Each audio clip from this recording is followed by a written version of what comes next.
on the fly throughout the race in order to become more and more efficient with which battles you choose to fight, and which ones you want to run away from, and so on and so forth, which spells you try to use on them, and all that. And the other main difference for me is that Dragonlord 2 now has been sort of beefed up in most cases. Yes, and that was something that we briefly touched on, but kind of left as a little bit of a surprise, but we're right back into it here.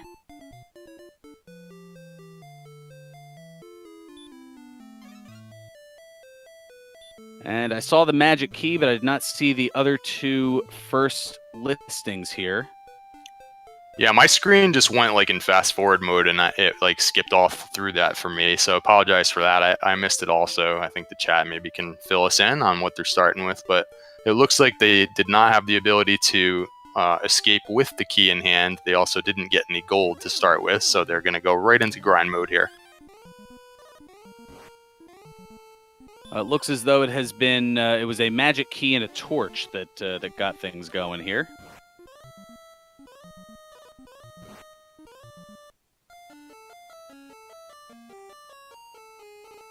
The other thing in chaos races that I've seen is that even the Dragonlord 1 has randomized stats as well. And I've seen occasionally where they walk up to a Dragonlord 1 fight and they get hit for like 75 or 80 damage just from a regular attack. So there's a lot of different surprises that can await that aren't normally possible in a regular conventional race.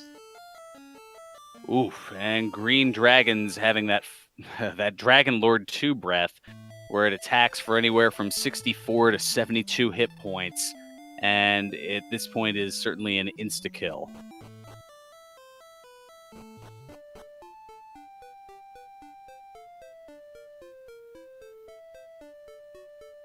Captain Green going for a quick reset every time a ghost attacks. Haven't even been able to see that the ghost can pack a punch. He just immediately knows that that's going to do it. And, oh, AzraelRavenheart getting put to sleep by a poltergeist.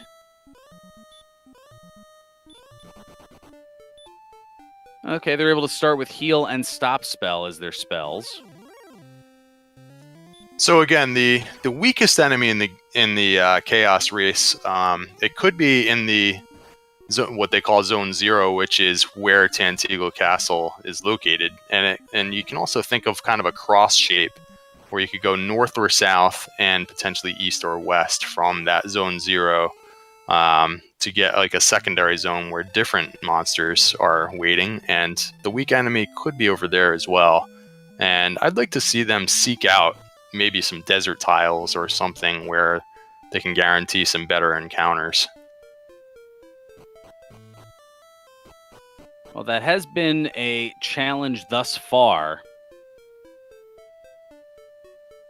I mean, a little bit of exploration on the part of Captain Green, and he finds a town north of the castle, and it's Rimeldar. That'll be good to know for later. Unfortunately, I don't have any gold to start with to be able to buy keys, and there's not a great way to get any gold until you can find and kill that first monster. Well, the only bargain there, it looks to be the small shield for 12 gold. And unfortunately, without any money to even stay at the inn, a quick travel. In and out, right into the swamp, too. A couple of other ways that you could get started with gold are to go out and find a cave somewhere. The Stones of Sunlight Cave has a free chest which could contain gold, and you have a couple of others that you could potentially walk and find some treasure chests as well if you don't get wrecked by some monsters on the way. Otherwise, you really have to find something that you can defeat on level 1. That can be a challenge. Well, to answer Apple Arcade 120's question in chat, Dragon Warrior Randomizer, it's, I mean, it almost sounds like a self-explanatory name in that it's a randomized version of the old game Dragon Warrior, where the map is completely shaken up, as is the town and cave locations. The weapon and armor shop contents are randomized, as are the treasure chest and search spot contents. The spells that are learned are randomized. That's why they already have heal and stop spell at level 1. The enemy locations are randomized, so you could see theoretically some of the tougher enemies not too far from the castle. And the additions that make this the Chaos version, well, you've got the weapon and armor prices that are randomized, as you had seen briefly with Captain Green in the town of Rimmeldar. Also, the enemy statistics are all randomized. So their hit points, their experience, their gold, their strength, their agility are all randomized, as well as the amount of experience to go from one level to the next is randomized. So there's quite a bit that is a new twist on the old game that you knew and loved growing up. So we got a chance to relook at the throne room chest as AzraelRavenheart started over again, and it was the torch and the herb, as a matter of fact, to go along with the key. Not quite as fruitful as the Erdrick sword from the previously rolled seed that they had a reroll on. That's why, for those of you just joining us, we are 6 minutes into this matchup that was scheduled for a little over a half hour ago. One interesting detail, too, is that the town of Rimmeldar actually does not have a item shop. But if you could find a town with an item shop, if there was a very cheap weapon or armor for sale, you could actually sell the torch and the herb for a very small amount of gold, and you could pick up something. Unfortunately, in Rimmeldar, that's not possible. Well, based on the limited information that we've seen, the best bet would probably be getting a small shield for the 12 gold. So to expand on your explanation of the randomizers, one of the great things about randomizers in general, and this one included, is that it's sort of based on a random number that gets generated either when you open the software, or you could just push a button to generate a new random number. And that number is a seed which goes into the software and sort of works through the algorithms to generate the entire game. So you could actually, there's a lot of replay value. You have millions upon millions of new maps to explore that are different every time. And it's not like once you play it once, you're done. There's a lot of variety in each playthrough. Yeah, you will seldom, actually, pretty much, I don't want to say never, but it is highly unlikely to play the exact same game the exact same way twice. And yes, this is Apple Arcade. This is from the NES Classic. This was initially released to the Nintendo Entertainment System back in 1989 here in the States. It was initially released as Dragon Quest in Japan in 1986. So it goes back a ways. So Captain Green does seem to be doing what I mentioned before, and he's ventured about a screen length to the west here and there. He's trying to go into those secondary zones to see which different monsters might end up being the wet noodle. Both players still on 0 experience points at 8.5 minutes in. Fairly common in a Chaos Seed for that to be the case. They just want to find as many different enemies as possible to try and attack to see which one might be the one.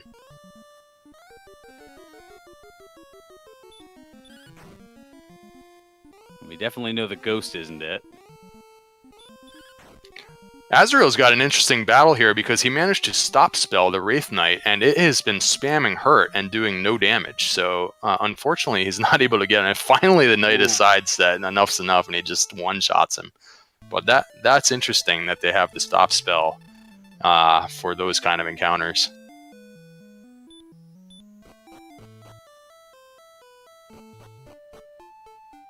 We've seen a lot of heads-up play from both players navigating the early game, which can sometimes be the most challenging part of a Chaos Seed. And it looks like they are very close to the western edge of the map, as seen by Azrael's screen there. So they'll be exploring in other directions besides to the west. And apparently you're getting called out for giving the commentator curse as AzraelRavenheart finding a cave Yeah, and it's the Grave of Garen, which, again, you know, if they could manage to survive this trip, there are 3 chests there that you could potentially get to and pick up some gold. Well, as you say, if he could manage to survive, he gets whacked for 30 hit points by a werewolf. Yeah, on level 1, it's really unlikely to survive the trip, but it's possible. If it were me, I might try that a few times, because being stuck at 0 experience points, you got to find some way to advance.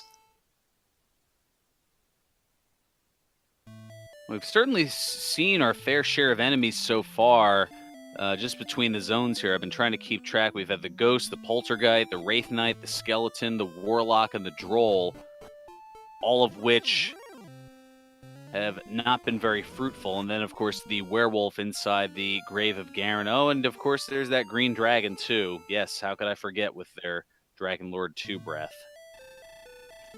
Just think, these guys agreed to give up on the seed where they started with the Erdrick sword, and now they're playing out a seed where they start with the big old nothing burger.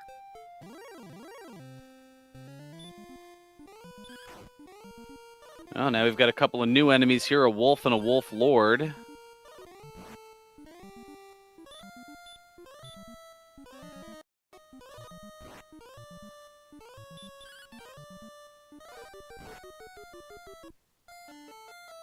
I didn't even realize that they started with the heal spell here too, so that will be very helpful in the wet noodle fight for sure. That'll give him almost a sure kill, because you can heal yourself up, looks like twice before you run out of MP.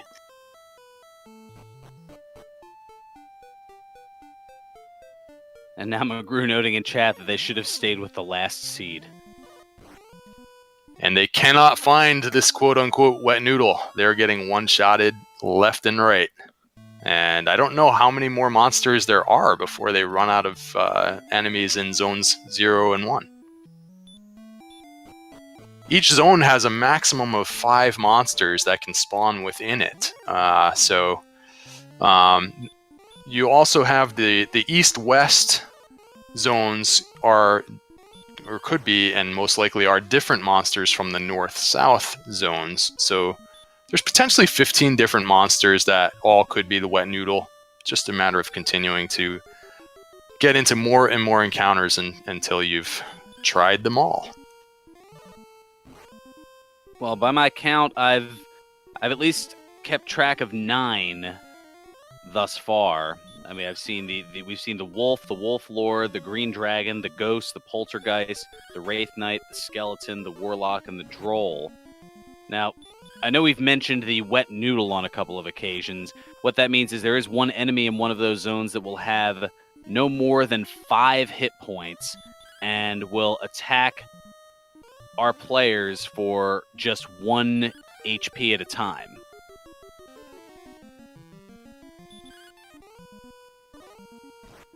Yeah, so clearly that would be... enemies have been it thus far. Yeah, if you can find that monster, that's your best chance for getting off the ground and getting some experience points, and hopefully an early level. I have not looked at the King's dialogue closely enough to see how many points it's going to take, but oftentimes it takes just 1 kill to get off to level 2 or more. As Azrael has done just that by taking out a poltergeist for 78, only needing 12 to get to level 1, and has jumped up to level 3. Yeah, he goes straight into the swamp to death warp his way. And I'm not sure if I would have done that, considering that you lose half your gold, and gold has been hard to come by. He could have gone back and talked to the old man. He does have the heal spell to refresh himself with. But he chose the faster approach, and he has only 18 gold pieces now. Could potentially run up there and get that small shield now.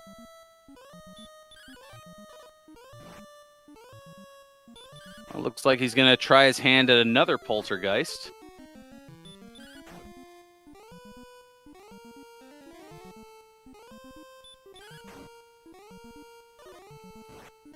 And smartly using his stop spell to his advantage, because the poltergeist does have sleep. So between the stop spell and the heal spells, he should be able to take this guy down even once again.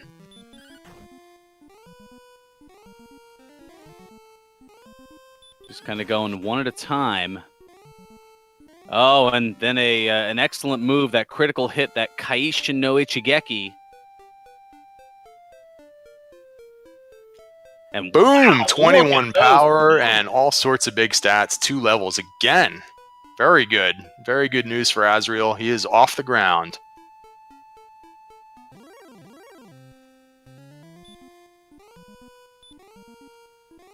Unfortunately, that enemy does not give a whole lot of gold, but I would be going back into that king and saving that gold. It's not much, but he could run up there and grab that shield.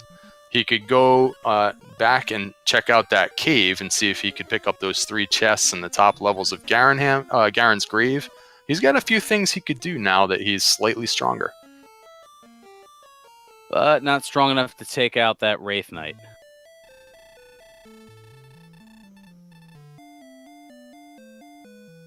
Oh, wow. Quite a bit to get to level 6.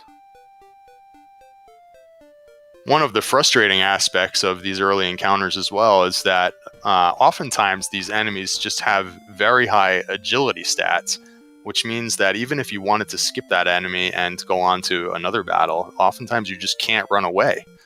So you're stuck trying to fight a monster that you know you can't defeat. We are going to see a purchase here of a small shield. And, well, SJC, I certainly hope not, to answer your question in chat. I hope that this will not be another 2 to 3 hour seed. So Azrael took a minute to think about that purchase. I think he was thinking about the fact that he needs a little bit more gold to actually buy some keys. That is the town of Rimuldar, after all. And he is short on gold to be able to buy keys. Just needs a couple of more kills to get enough gold, and he'll be back there picking up some keys for sure.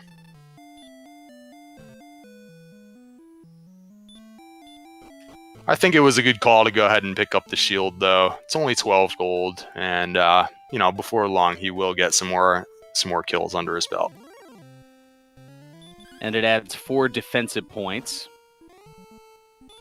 Normally 90 gold in the vanilla version of the game, and for 12, that's not a bad value.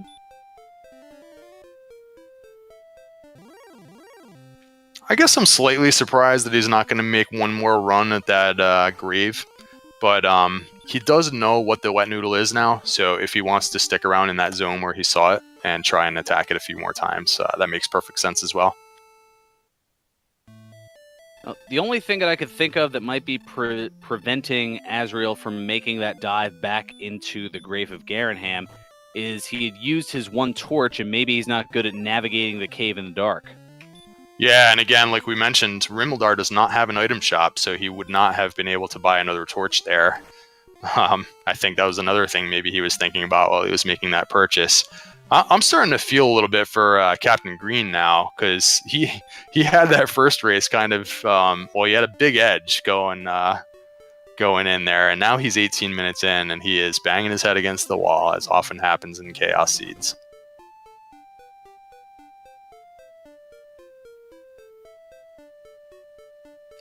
I'm really hoping he finds that poltergeist soon so that we can have a close race here. Yeah.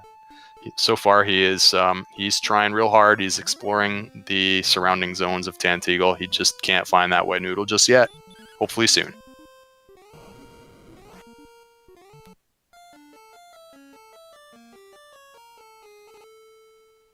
Ooh, as Azrael falls to the Dragon Lord Breath.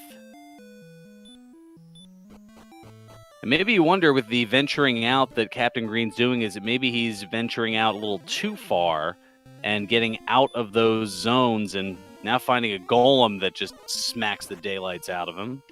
Yeah, he had seen that grave as well. It looked like he was making another run for that grave with the 3 chests there, maybe thinking that's the way he's going to get off the ground.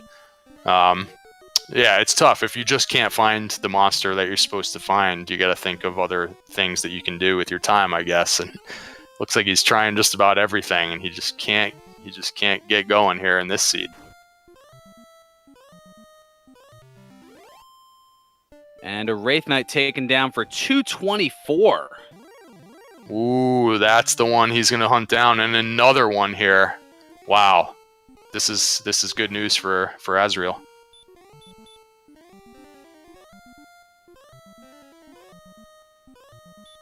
We saw this enemy earlier. This is the one that spams that hurt spell, so wisely using the stop spell. And if he just gets lucky enough for him to continue to use the hurt spell instead of attacking him for 25 damage at a time, he will eventually get this one. That's a huge experience boost every time.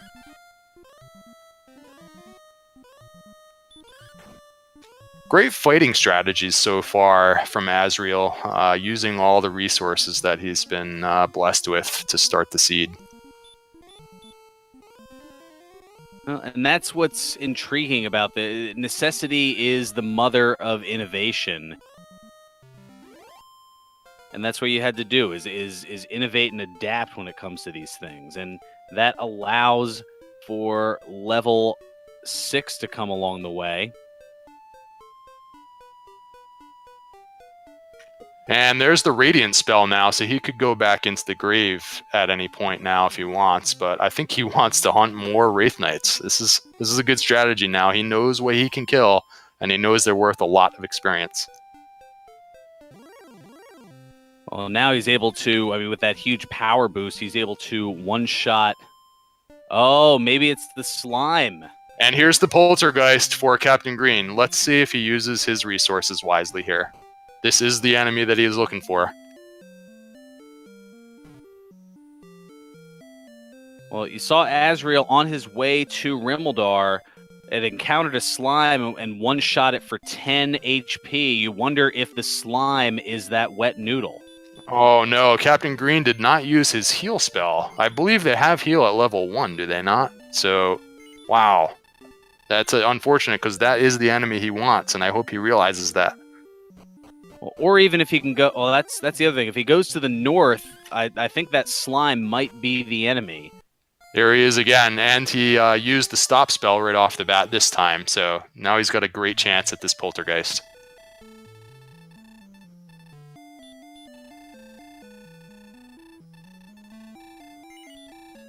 Oh, wow. He got the excellent move, that crit, but then it was dodged. The Kaishin Negata. He is not using the heal spell. That he has enough MP to be able to use heal twice, and I think he still has his herb. He's going to have to find that same enemy again and try it again. If he uses the right tactics, he can be victorious, and luckily he finds another one, so he's found the sweet spot for the Poltergeist. Meanwhile, Azrael has purchased keys in Rimeldar and has raided the Tantagel Treasury, finding the Fighter's Ring, finding the Silver Harp, finding some money, and finding another magic key. Oh, that works out well, because now he has the money to stock up on keys, and we'll get to see what the basement has in store for him here.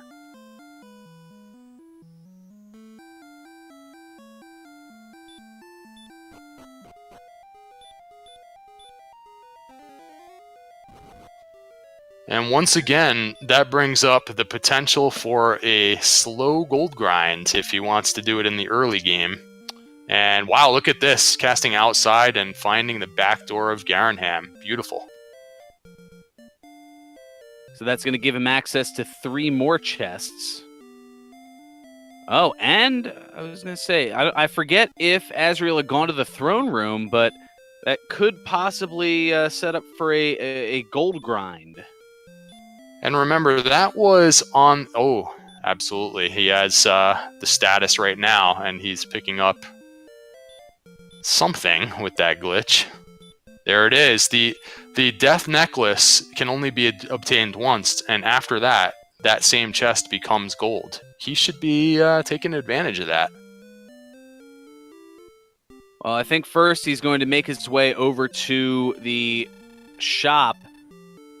And that's not a bad play. See what is available, what you can afford, and then go back in and raid as much as you need. He's probably doing the calculations now. Okay, the magic armor costs this. Yeah, magic armor for sure. I didn't see much in terms of weaponry, but he should be going for that magic armor for sure. It's about 2,000 gold.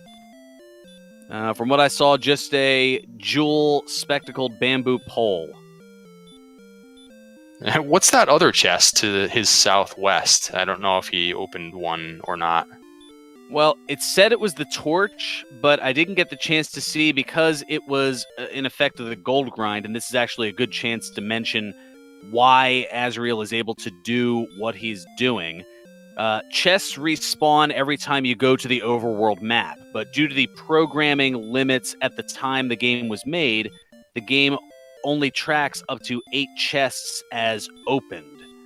Now, every chest opened beyond the 8th chest can be taken over and over again, as Azrael's currently doing. So this is usually done by taking at least 2 chests from a cave, death warping back to Tanagel Castle, as 3 chests are marked as taken when you enter the throne room, so you don't take the opening chests more than once. And then they'll go to the castle treasury in the hopes that by the 9th chest they can continuously take at least 500 gold over and over again.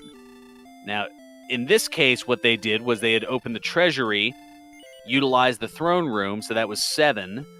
And then in coming here to Garenham through the swamp cave, because they have not gone to the overworld, they opened that 8th chest, which was a torch. And then by the time they got to the 9th chest, which was another torch, they could keep taking that over and over again. Now, the Death Necklace, as noted, is a cursed item that only spawns once. And if you find that chest over and over again, and this is the same in the vanilla version of the game, it gets roughly between 100 and 125 gold per extraction. So Azrael was able to use a not exactly the most efficient gold grind. Yeah, Lavkin noting he got enough gold to also find. He remembers what was in Rimildar as well, I believe, and so he's casting Return now, going back, and might be making a trip to Rimildar for more equipment. Well, getting a chest in there as well, and that could theoretically, you could go the other way with it, having that larger chest in there. You could go through Garenham, open the 3 chests in there, go back through the swamp cave into Tanagel, go see the king, and then go into the treasury, and you could do a more traditional gold grind that way to, instead of taking 100 to 125 a piece, theoretically could take between 500 and 750 gold per piece and really cash in. Yeah, the only struggle there is that the outside spell only works in one direction, so to go back to Tantegel, he'd have to traverse, and he could potentially be killed on the way, but it probably is a risk worth taking at that point. Remember also that Garenham, it may be on a totally different continent. That was the Swamp Cave, which oftentimes connects 2 continents. Well, in this case, yes, it has to be on a different continent. This was something that was fixed for version 2.0.3, which is the version that they're running, as that was an error that was found actually in a Monday Night Warrior race that I had called, where this very scenario, Tantagel's basement, led from the swamp cave through to the back of Garenham, and in that particular version on 2.0.2, Garenham and Tantegel Castle were on the same continent, so there was no way to access the other continent, which in a sense led to the game being unbeatable and essentially soft-locked. So if we have a tracker on board, we do have the Flame Sword, the Magic Armor, and the Dragon Scale for AzraelRavenheart. And it's going back for more keys now. Yeah, this has unfortunately definitely opened things up here. Well, unfortunately for Captain Green, opening things up, and it's a matter of finding that first enemy. And I'd noted it before, Captain Green continuing to explore to the south and west, and it looks like from all accounts that I've seen that the enemy that he's going to want to look for is the slime, which is north of Tanagel. This is the tough thing, is that, I feel for Captain Green here, because he's been in 3 or 4 different battles now with that poltergeist, and because he wasn't able to defeat it, he may not think that that is the right enemy to be going after, and so he may be giving up on it and looking for other things. Well, here's the slime, and he sees that it's for 1, so now he's able to get things going forward here.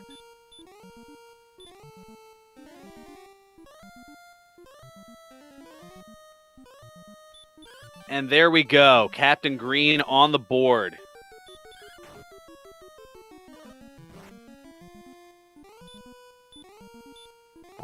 almost 30 minutes into the race. I hope that propels him forward here. Let's see if those stat gains allow him to take on anything else a little bit easier.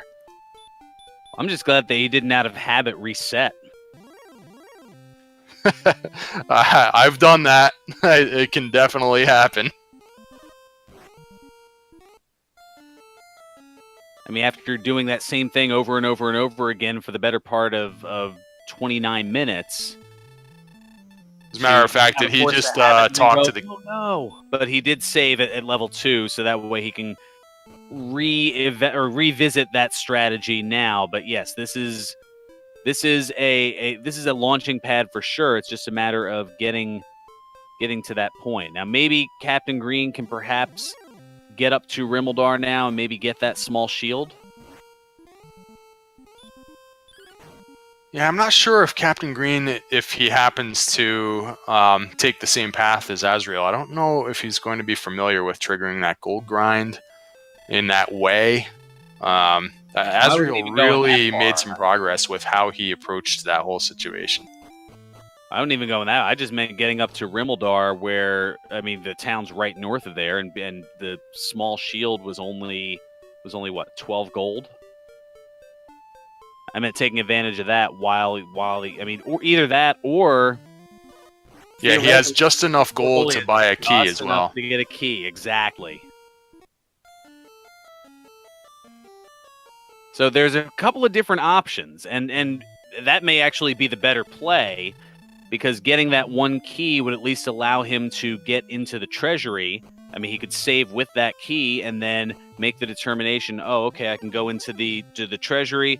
Oh, that gives me gold, that gives me access to more keys, and that starts to open things up for him that way. Yeah, we know that that's the best play right now, and I think that I would probably make that play as well. You know, gold is hard to come by. You happen to have enough for the key. You can always go back for the shield later. And, you know, if he happens to do that and peeks into the treasury, that'll get him started here. I think the other question is, has Captain Green, I know that he's been venturing south and west. Has he even been up to Rimmildar? Does he even know that it's that way? I think he has seen it. Now, here's a chance for him to take down a poltergeist. Let's see if he uses his heal spells appropriately.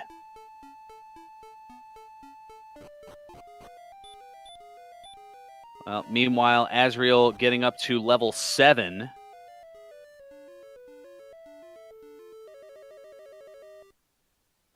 And the chat showing a lot of ecstatic excitement from Captain Green using the heal spell. Fairy water, cursed belt, and an empty chest, which would be a herb or a key. So nothing too exciting for Azrael, but you can check 3 more check boxes off the list of things to find out in the overworld.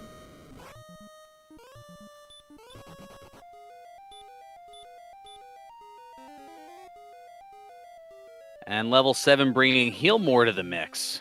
And remember, Azrael does have keys now, so he could be going straight to the bottom levels of the grave now. It might be a tough trip on this level. Oh, as we see, it's a little bit too tough right now.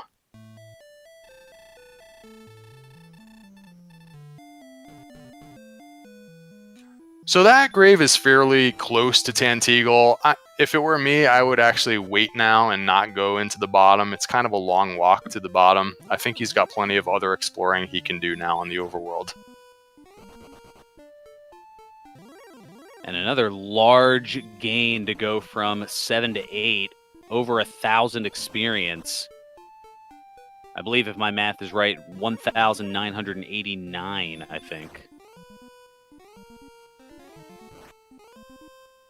Well, he's still at a point where he's kind of vulnerable, but he can take on a pretty good amount of enemies now. He's got a sleep spell. He has some healing ability. He's got about 65 hit points.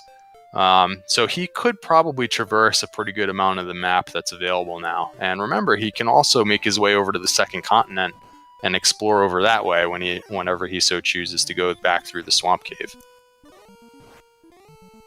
Indeed, 1979, I believe, is going to be the new total. So, still just over 1,000 now needed for Azrael, as Captain Green Still trying to find another enemy to go after and getting walloped by Green Dragon Lord Breath.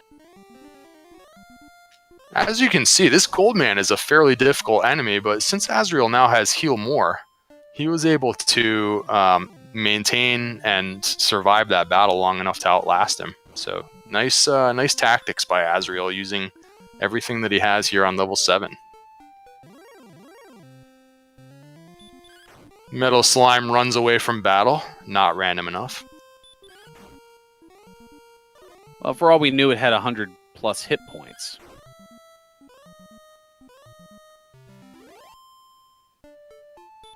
Ooh, Armored Knight giving 222. Yeah. I think, the players, they'll make note of the specific enemies that have 200 plus experience, and I wouldn't be surprised if he would sit in that zone for a while and look for that Armored Knight, but he's decided he's got a lot more exploring to do before doing any specific grinding at this point.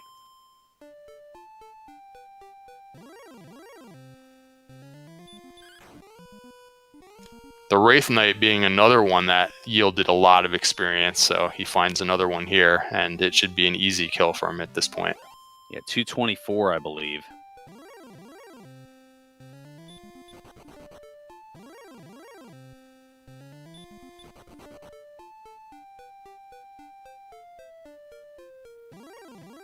Captain Green seems steadfast in exploring to the west.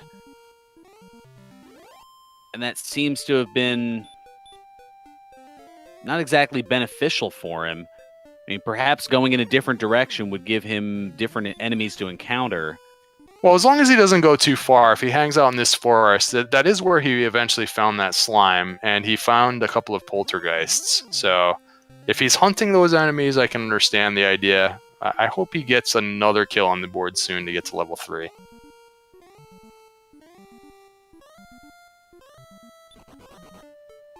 Azrael going in the direction of the grave, but I guess he changed his mind and maybe is now trying to hunt that 200 plus experience monster that he found in this desert.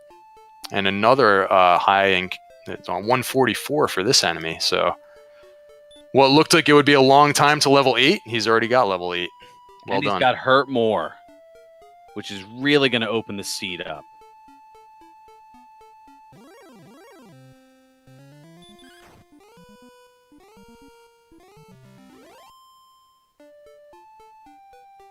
But also making things easier is the Flame Sword.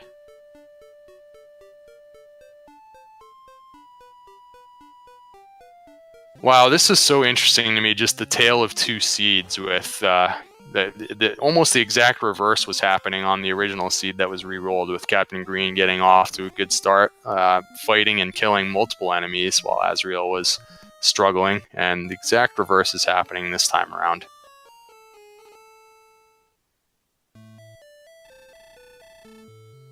Well, I think strategically, I don't know. I mean, this is something that I'm kind of curious about. It almost seems like, in a lot of cases, Captain Green is kind of hesitant to utilize the heal spell that he has. And this is something, I mean, Chad has noted on a few different occasions. And, I mean, there are some enemies that, regardless of whether you heal when you have 4 hit points or whether you have 18, they're still going to wallop you. But for some of the lower strength enemies, to not do so and end up falling to them when you have a chance to hang in there, it's something that you have to wonder about. You have to wonder, well, are you just so concerned about killing the enemy that you don't think about healing yourself? Yeah, or maybe I agree with you. I think that he might be just slightly less experienced with the game, to where the battle tactics are just not second nature. Maybe miscalculating and thinking he can get one more attack in before he has to heal up. So just a few minor mistakes have been made, particularly with these poltergeist battles, and he finds another one here. He really should be able to defeat this monster here. Let's see what he does with it. Well, Meanwhile, AzraelRavenheart going after the... See, again, he attacked when he was on 5 hit points, and he could have died there. So he's just waiting a little too long to cast that heal spell, as you mentioned.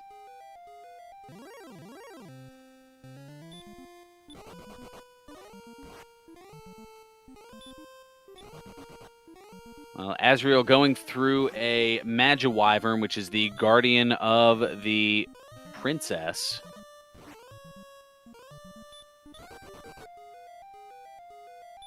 And Lavkim making a good point that the frustration may be building, and that could be a factor as well. And I stand corrected. In this case, it is the Prince Guimond, whom Azrael is rescuing.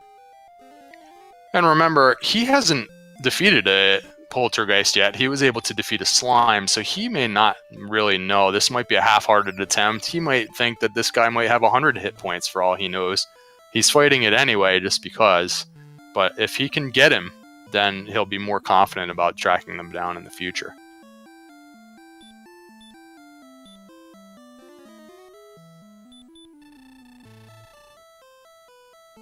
And he's able to take him down. So this is a nice play from Azrael, just going ahead and picking up the princess while the swamp cave happens to just be sort of on the way. And this Gwaelin's Love item that he'll acquire has been a lot more useful in Chaos Seeds that we've seen. A lot of the overworld items have been on that second continent. Well, not even for the factor, or not just for the factor, I should say, of the overworld item, but the added advantage with Chaos Seed is because the amount of experience to each next level is randomized. By having the partner's love to be able to provide that info, you'll know whether it's 21 experience to the next level, 210, 2100, or somewhere in between. So restocking keys, and it looks like he is going to make his way over to the second continent and maybe do a little exploring over there.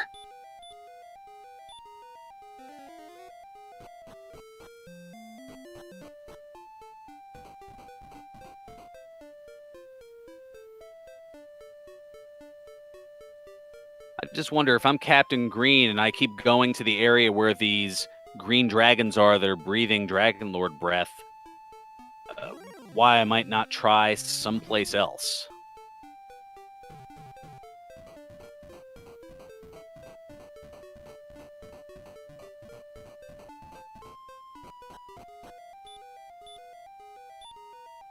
Meanwhile, Azrael has found the tablet cave. Yeah, and he has the outside spell too, so no reason not to do this now. Go ahead and explore and get that one chest. No enemy encounters in the tablet cave.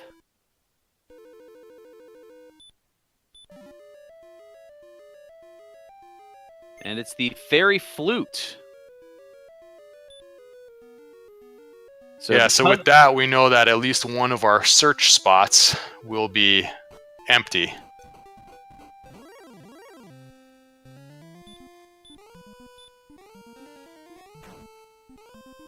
Yes, there are 3 different search spots in the game. One is in the town of Cole, another is in the town of Hawksnest, and one is potentially in the overworld. Yeah, none of which we've seen yet from either player, as well as the town of Cantlin has not been found either, which would give the coordinates for the overworld search spot. So still a lot of exploring to do, a lot of locations not found. So Azrael's off to a good start with that.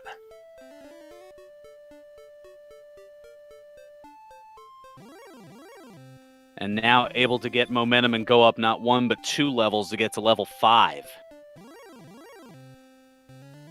So as noted in chat, finally should be some movement on his side. That green dragon is torturing Captain Green. It's just a struggle over here.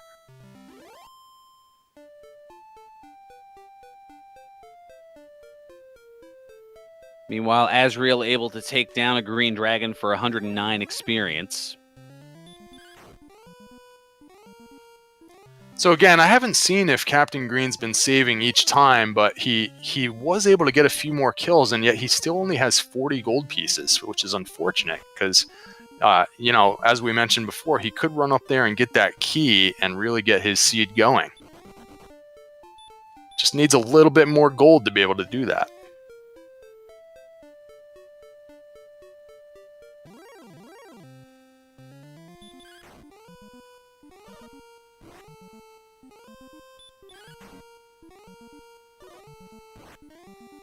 And chat noting Wolf Lord's worth 247, so plenty of high experience monsters throughout the overworld. Should make this kind of a grindless end game. They're probably going to be at the level they need to be by the time they find everything. Yeah, already 4 enemies by my count that have at least 200 experience. The Armored Knights, the Wolves, the Wolf Lords, and the Wraith Knights.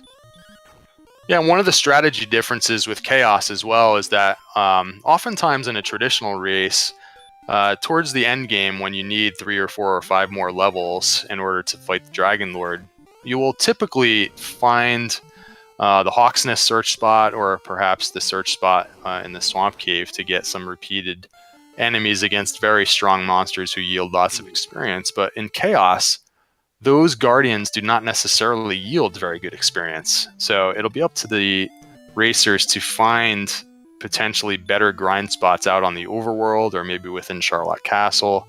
It's less clear where and how to grind up more experience points if you are short when it comes to the end game. Well, Captain Green has made his way to the grave.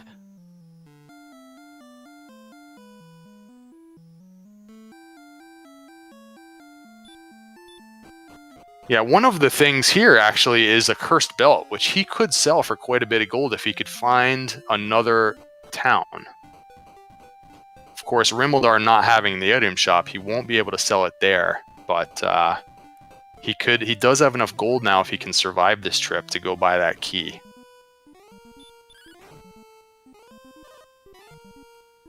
Oh no, but the Star Wyvern takes him out. Yeah, and a death costs you half your gold, so once again, he no longer has enough money for that key. Wow, it's too bad. Captain Green just can't get things rolling as quickly as Azrael was able to.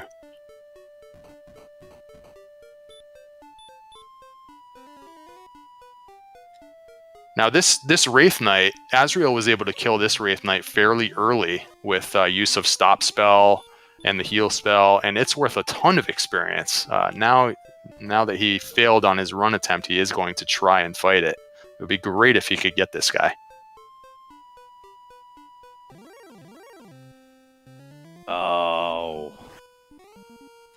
A Sharlock sighting on Azrael's side, so one less place to worry about finding at the end of the game.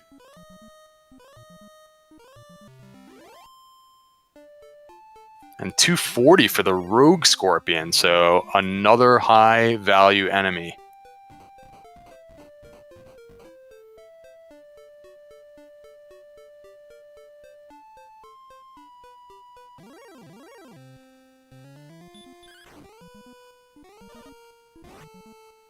Well, Captain Green's starting to venture to the north, but having trouble running away from a ghost.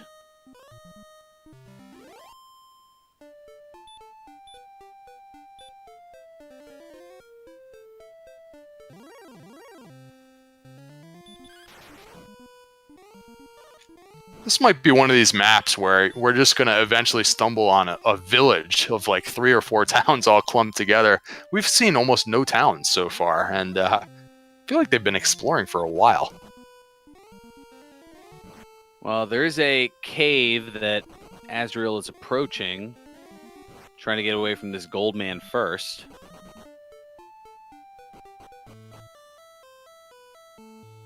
And it is the Staff of Rain Cave. Yeah, and he does have the harp, so now he's got the staff, and that's one of the 3 quest items. And another 78 on Captain Green's side, taking out another Poltergeist.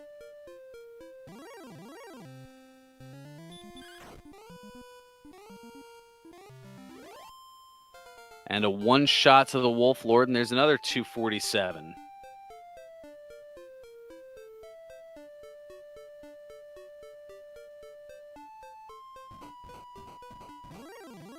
Level 10 now for Azrael, and he's got most of the spells in the game, and he's got fairly high survivability at this point, so he's able to explore without being sent back to the castle.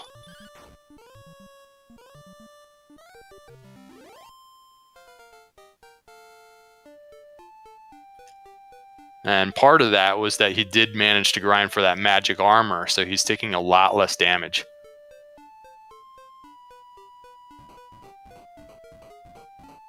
And after a bit of a lengthy go between levels, now gaining 2 levels within roughly 30 seconds of one another, and Azrael finding the town of Cole. And it has Erdrick's token in the search spot. Great find for Azrael, so that's 2 out of 3 quest items. Still looking for the armor, which could be in one of 2 places, and the Stones of Sunlight, which could be in one of the many chests.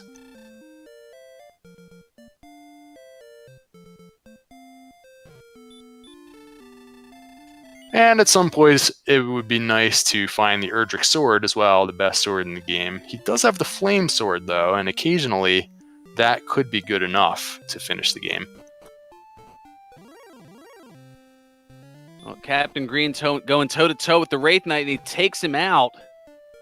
Now just 17 experience away from level 6. Oh, that's great that he saw that. And the fact that he knows now that he can beat a Wraith Knight, and he knows where they are and how much experience they yield, he could hunt those down and really make some progress in closing this experience gap. Azrael, meanwhile, finding Breckenary. Yeah, and here's that village I was talking about, and there's another town up to the northwest as well.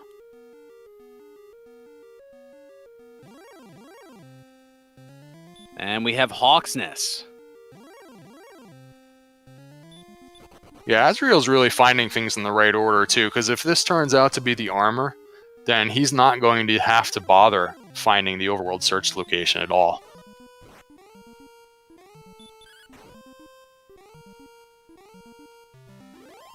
If there even are coordinates.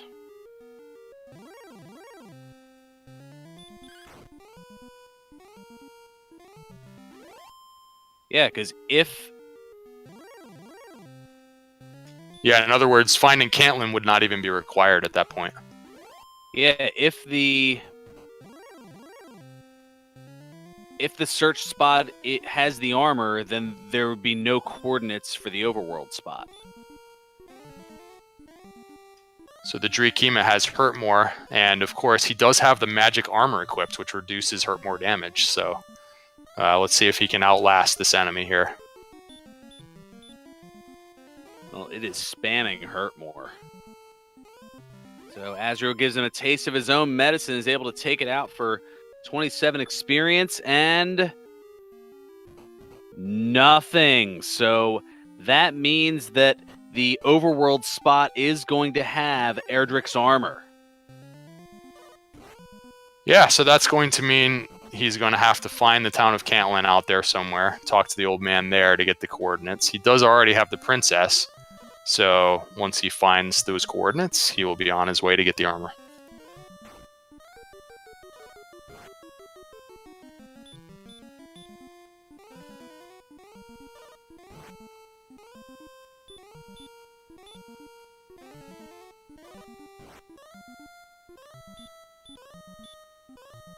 And, well, SJC noting in chat that maybe it'll be in a super trolly location. I mean, even if that's the case, Azrael does have Guimon's love. Captain Green found another Wraith Knight. This will give him level 7 if he can get it, which, if I recall, has quite a few spells associated with it. Yes, it will. 23 hit points as well. So Captain Green getting off the schneid here. Looks like he's going to continue to grind on these Wraith Knights. I don't really disagree with this. I think he knows he has an experience gap, and he needs to try and make that up. At some point, he's going to need to start exploring and finding everything that's necessary. But for now, Wraith Knights are very bountiful.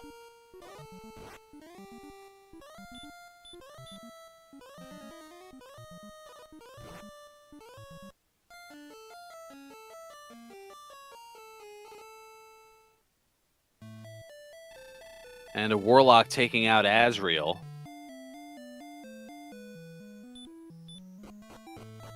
So just like that, Azrael has now seen every town in the game except Cantlin. And of course, he will have to find Cantlin eventually. I'm trying to think of what caves he has not seen yet. I think the Stones of Sunlight cave might still be out there somewhere. Mm-hmm. And the Mountain cave. Mm-hmm. Yeah, I believe those are the two that we're missing, plus the deeper part of Garen's grave.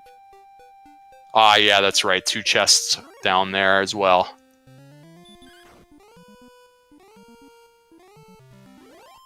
There's 1 in the Stones cave. There's 5 in the Mountain cave. There will be 2 more down in the bottom of the grave. And he's pretty much looking for the Stones of Sunlight and the Erdrick Sword in those chests. So Azrael getting up to level 12, getting a 31 hit point gain. And again, Captain Green had about 150 gold there. I really wish he would go up and buy some keys instead of losing half of his gold to some of these battles. Maybe he hasn't found the town of Rimmildar. I could have sworn that he saw it early on. Well, he's going that direction now. Let's see if he makes it.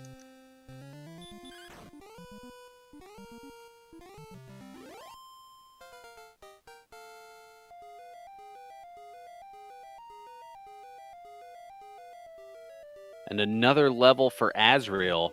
3, 9, 11, and 11, and a new spell to get to level 13. And Azrael's going to go deep into the grave. Ooh, 189 for a Wraith. I think he one-shot it. And for some reason, he's bypassed going into Rimmildar. I don't understand this play. He's got enough gold right now to buy 2 keys.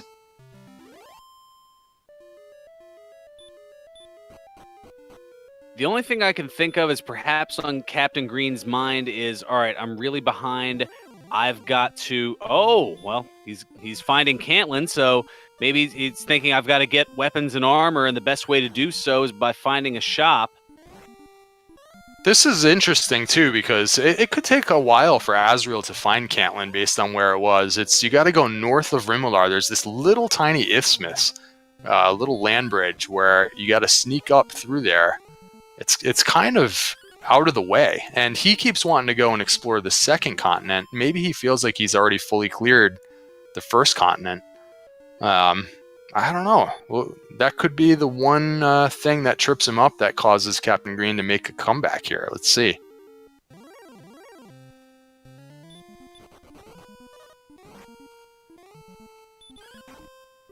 Well, armed with that knowledge, if he goes back to Rimmildar,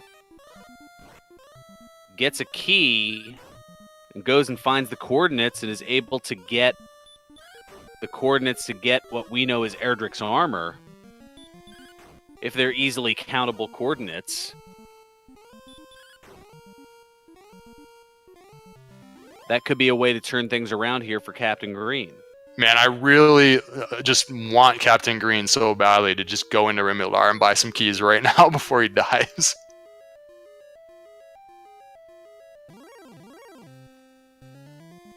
No! Oh!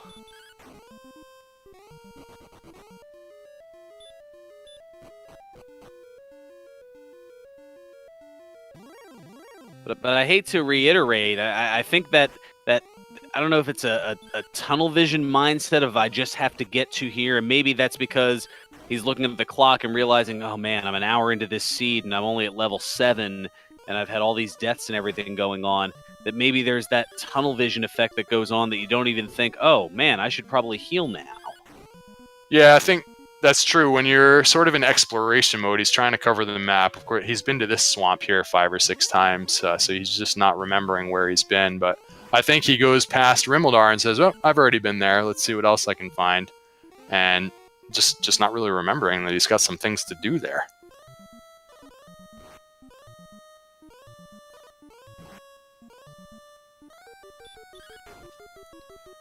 Meanwhile, the red dragon attacking for 2 damage. You don't see that all the time in regular play. No. But Chaos mode, he's a different beast.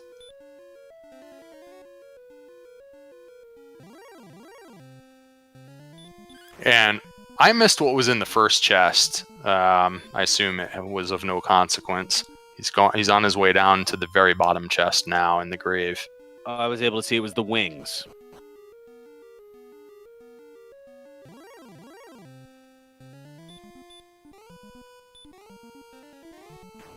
Meanwhile, Captain Green getting up to level 8.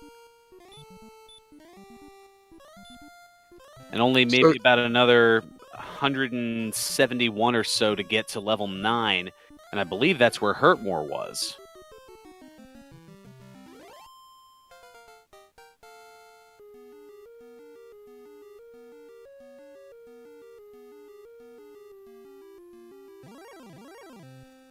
So again, yeah, in terms of overall strategy, I'm not sure if I would have bothered doing this run down into the bottom of the grave just yet. He knows it where it is, and he knows it's fairly close to Tanteagle. I feel like he could have done this later. He knows he has to find Caitlin no matter what. So it's sort of, to me, I think I would have just continued exploring and then maybe hoping that we didn't have to come down here.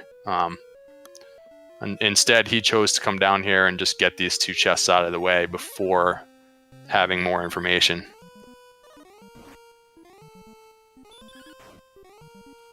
Oh, okay. I was confusing levels 8 and 9, and just like that, now able to jump up to level 9 is Captain Green.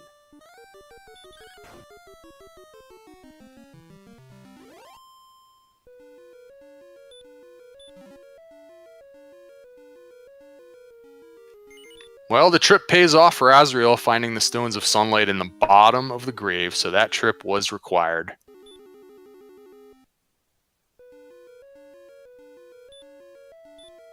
So Azrael now has all the items needed with the exception of the Rainbow Drop. So now it's just a matter of finding the Rainbow Drop Cave, also affectionately known as the Jerk Cave,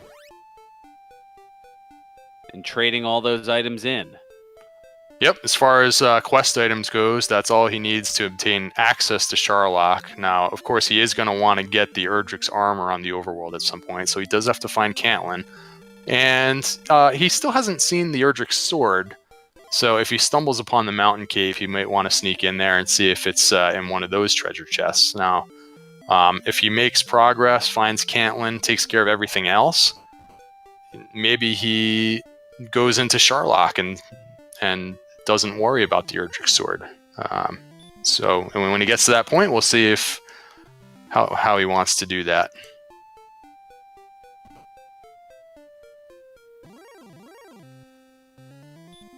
Made that really nice early gold grind and picked up the flame sword early on, which is proving to yield dividends over and over again. And depending on how these stat gains go, and look at this, he does find Caitlin.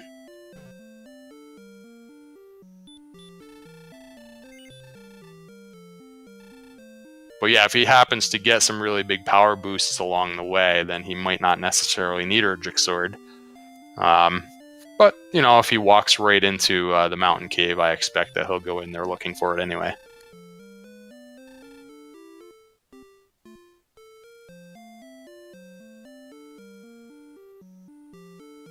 And having trouble getting away from a warlock is Captain Green.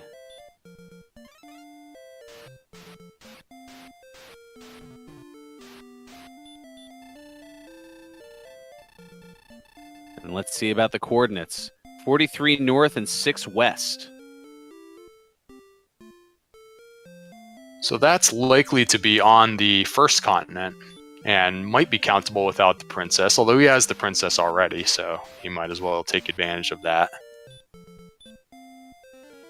And, I mean, I was going to say, it may not be too far from where Azrael is at in Cantlin there. Why do I feel like I remember him finding the jerk earlier on and, of course, just backing right out of it? I could be misremembering that. But if he has not found the jerk, then once he picks up this armor, he's going to be wandering the overworld looking for a cave. And that cave may turn out to be the jerk cave, or it may end up being the mountain cave. And depending on which one he finds first, might determine whether or not he even wants to try and find the mountain cave at all. Wow. Or if he wants to go straight into Sharlock instead. Almost getting it right. Yeah, the right. I'm getting the right longitude and just the latitude off by 4. It's going to walk 4 more to the west, and bam, there it is. Erdrick's armor.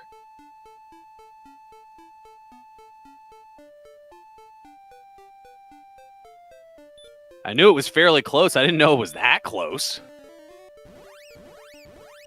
Yeah, Azrael's just finding everything in the right order. This seed's going really smoothly for him. So yeah, he needs to go either back to the jerk cave if he already knows where it is, or he needs to look around for it. And that's basically it. He already knows where Sharlock Castle is. He's basically in endgame mode right now. Haven't seen him check his status window yet to see how he's doing on attack power, but he's got a ton of hit points.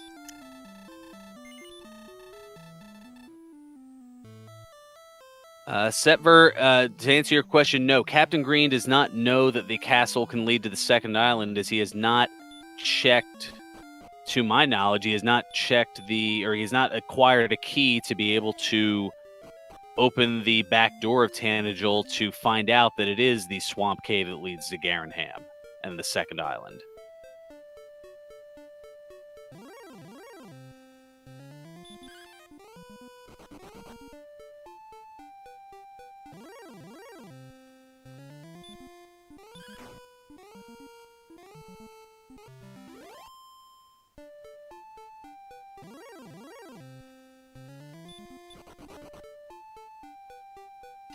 So unless I'm not seeing things right, it looks like Azrael, we have him marked off for having found the death necklace along the way as well. I didn't see him grab that, but that could easily come into play here as well. He's got a ton of hit points. Yes, the death necklace was among the 3 chests in the back of Garenham. I think what ended up happening was it showed up as the bamboo pole because that was part of the gold grind.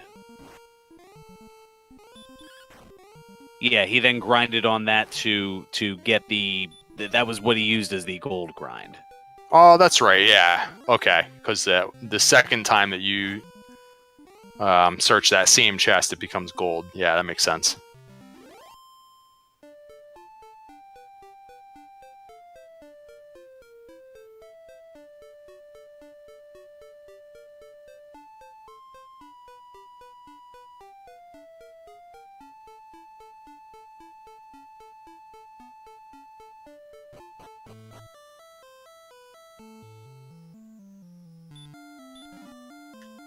Yeah, I'm following some chat. It seems some folks are worried that Captain Green might not be super familiar with the vanilla game, and I guess had a race previously where he just didn't know that Tantegel has a basement, and they're worried that he just might be running around in circles on the overworld, wondering why he can't find anything more on this continent. But first things first, I really wish he would drop right in there and grab some keys. That is going to be his next task that he needs to get done before he can make any more progress.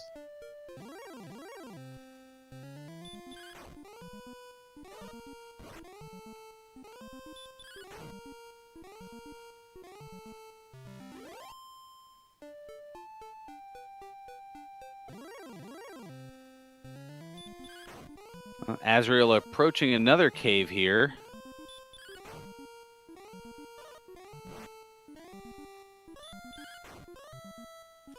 And maybe you can confirm for me, Farron, I'm not sure if I'm seeing the icons correctly. Does Azrael have a large shield equipped, or is that the small shield? That is And I don't correct. remember seeing a silver shield anywhere in the game. Is that correct?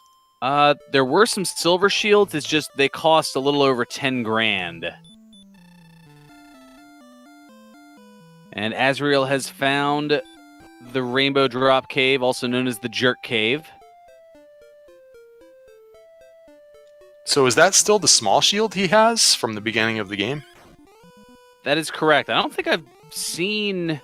I can't recall where there was a large shield available. And if so, how much it was available for.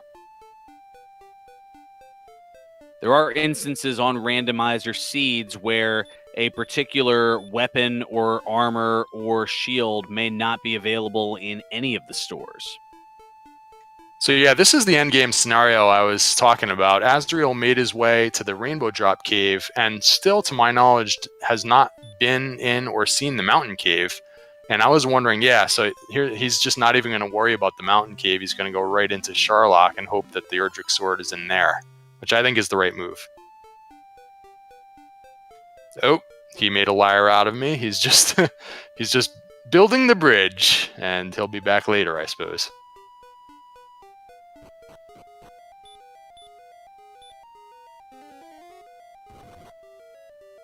And the bridge saying, I'll just wait here. And meanwhile, we have the Mountain Cave. Okay, maybe he did know where that was, and he was planning to come back later. So he's just diving in here, hoping that the sword is in here.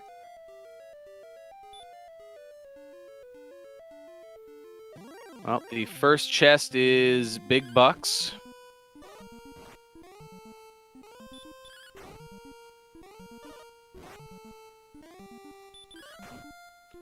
So unless he opens his status window, we can't get an exact look at his statistics.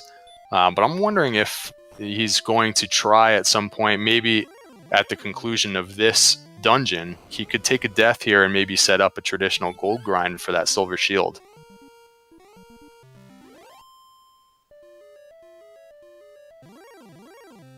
It is a possibility, and potentially a way to do that if he is able to get down to the 7th basement in Sharlock would be to open up the treasury. That gives you 6 chests right there. Yeah, you could do it that way, but he is in the Mountain Cave now. If he dies after collecting these chests, we know that there's a gold chest in Tantegel to go along with the key that was in there, I believe, right?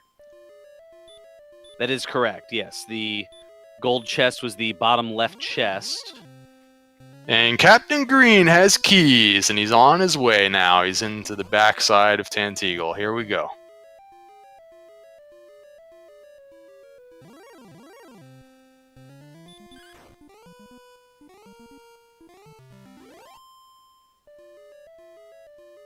So more money and an empty chest.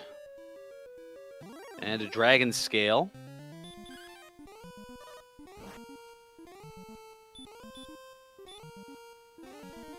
So one last shot here for... Actually, no, there's 2 last shots. We never saw the Vanilla Stones of Sunlight Cave. So the same grind situation for Captain Green, but I'm not sure that he's going to realize that the chest becomes gold, and unfortunately he does not. Yeah, that's a subtle little detail of the game that a lot of players just would not be familiar with, and now that he's exited town, the grind is no longer available to him.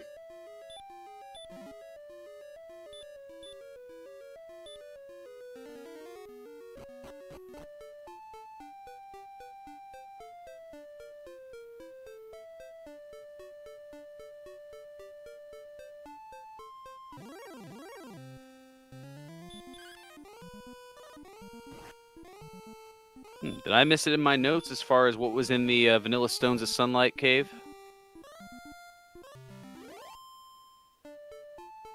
I do not remember seeing the Vanilla Stones of Sunlight Cave anywhere yet, so chat will have to help us out with that. I also just missed what was in the final chest there of the Mountain Cave. I assume it was not the sword. It was more money.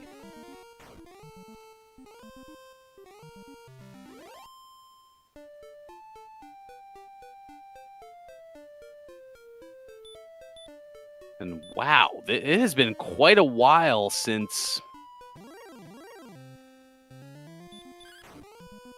level 14. Yeah, Azrael's starting to make use of the repel spell to try and traverse with less battles, assuming maybe he thinks that he doesn't really need much more experience. And I'm not sure why he's not going straight to Sharlock at this point, unless I guess he just needs to get to an inn and heal up first.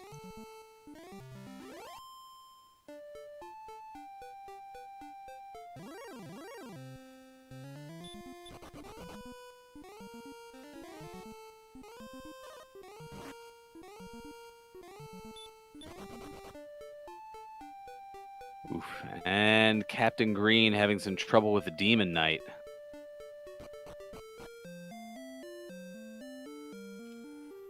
Azrael pretty much walked right over his dead body there. They're sort of a virtual high five. And here's the inn stop that Azrael needs to get ready for a Sharlock dive. Only 88 MP, that's enough for 11 heal mores. With tons of HP, he probably is in good shape. You can get triple attacks in with this much HP. That's assuming he does not use the Death Necklace, which is also a factor here. I think it depends on how much strength there is.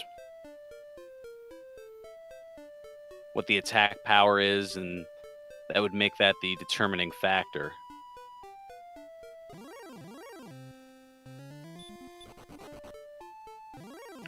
Another one of the quirks as far as analyzing the statistics goes with respect to fighting the Dragon Lord, about 148 HP is kind of a special number as well, because that's the point where you can never waste. There's no waste when you heal with Heal More spell. You're always going to get the full effect of the Heal More, so that the math works a little differently. You end up getting a lot more attacks than you might think, because you're healing fully every time. So sometimes once you get to that extreme for hit points, it may be worthwhile to not even use the Death Necklace. You just get so many attacks.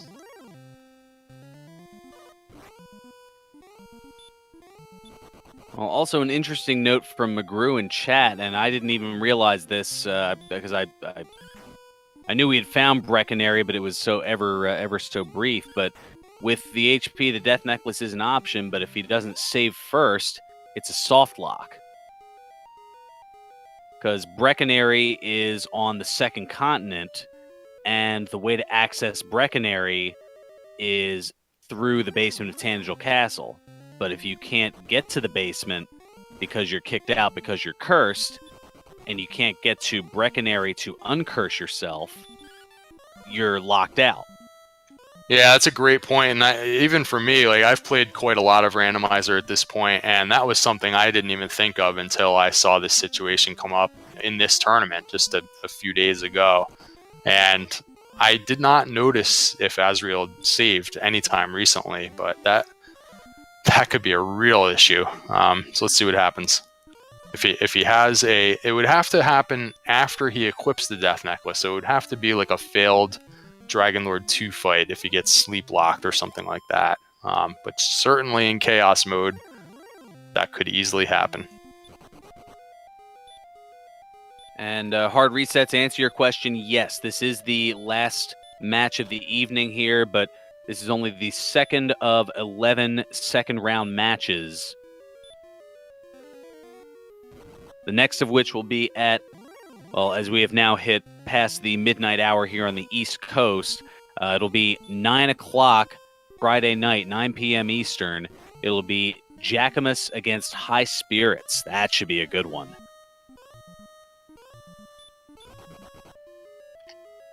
Yeah, that is a very good matchup. They're two of the best racers that are in this tournament, and it's interesting because of the Swiss system that they just happen to be getting an early round matchup. So, yeah, we don't want to miss that one. That could be a great race. That coming up just a little under 21 hours from now. And to answer the question, I mean, Lavkian kind of noting on it, but to answer the question for Mr. Kelly, R. Fluin, if he unintentionally soft locks, it doesn't mean that Captain Green automatically wins. It just means that Azrael could start from whatever his last save point is, and well, that would perhaps, because I forget how long it's been since Azrael had saved, that could potentially put Captain Green in the lead. Yeah, that could be a total disaster. I don't even remember him saving beyond about level 7 or so. Maybe he did, and I just didn't notice it. But oh my goodness, I hope that doesn't happen. That would be just like horrific.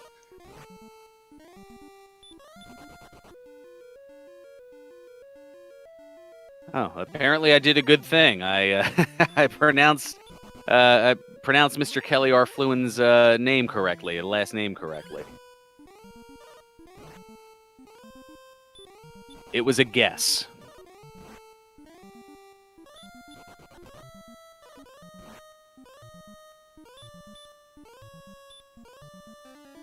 Ooh, the Stone Men are giving issues here to Azrael in Charlotte Castle. I actually recognize Mr. Kelly R. Fluin from classic arcade gaming. So nice to see some familiar faces here from some other Twitch related communities.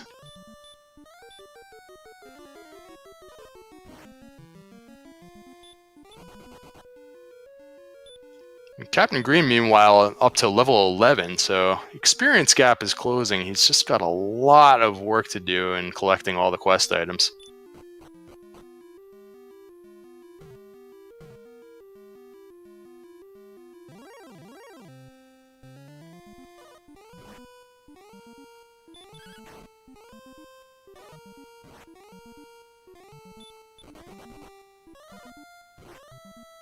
And Captain Green getting a flame sword, able to utilize a quasi gold grind of exiting and re-entering Tangible Castle and raiding the treasury that way.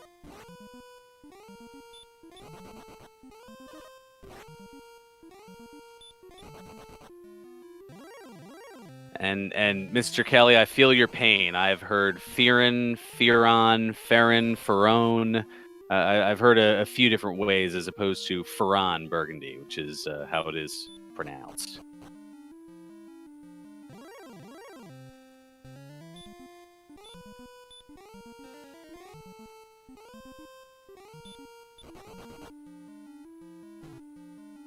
And Azrael using a lot of MP. This is probably more of an exploration dive than anything. Yeah, still doesn't have the Erdrick sword, so he's probably just trying to make it to the treasury there and raid those chests, and is planning on having a second dive.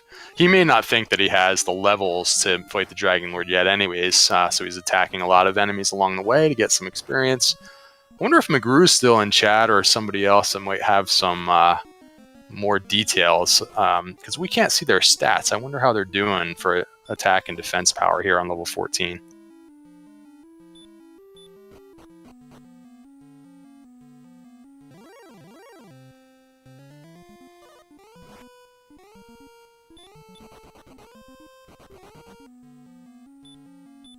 McGrew is definitely in chat, and he is a very silly man.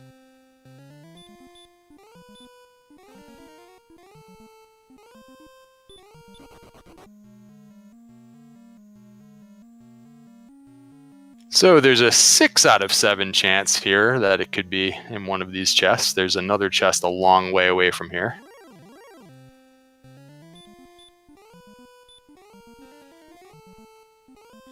And I also don't remember them finding the Stones of Sunlight Cave, but I'm going to just assume that they found it. And there it is, bottom left.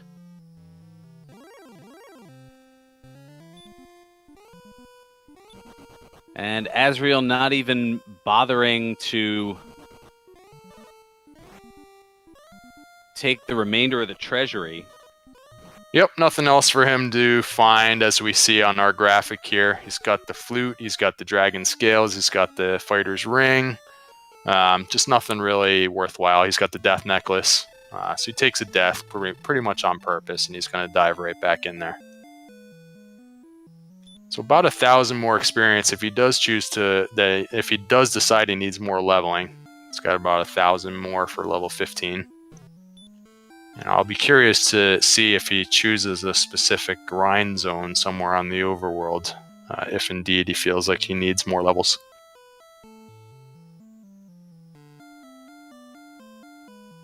Well, according to McGrew, only 73 strength, which means that the attack power would be, with the fighter's ring, 115 now that he has the Erdrick's sword. Yeah, 115 definitely not going to get it done, so he's going to need more levels.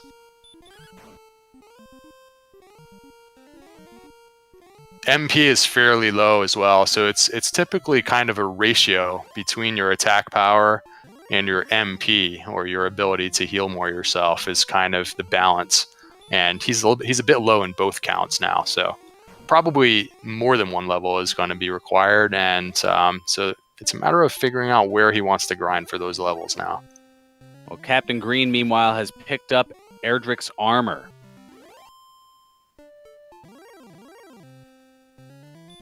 After 86 minutes of streaking, finally putting on some sort of armory.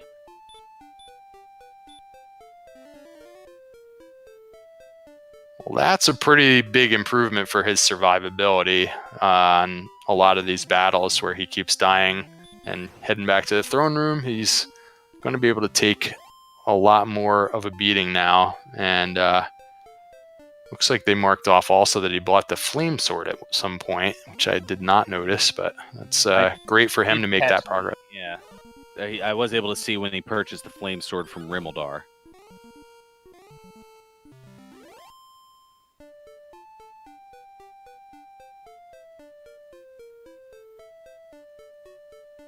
And there you see, able to get a little bit of a glimpse at Captain Green's stats. Only 96 attack power, so still a long way to go, but a lot closer than it was a while ago. Able to garner some momentum and move things along here.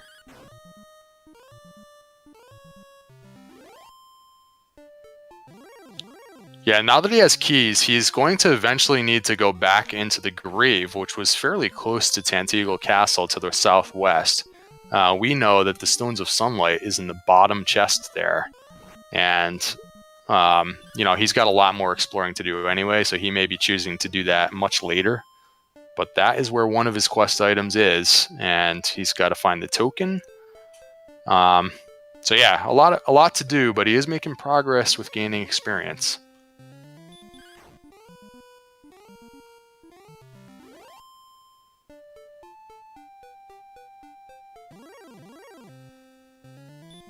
And Azrael has chosen his grind spot, seems to be walking back and forth in these desert tiles, finding star wyverns for one. They were worth about 140 or 150 experience.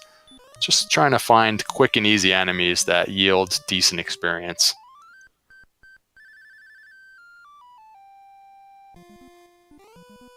And Azrael using the fairy flute to put the golem to sleep.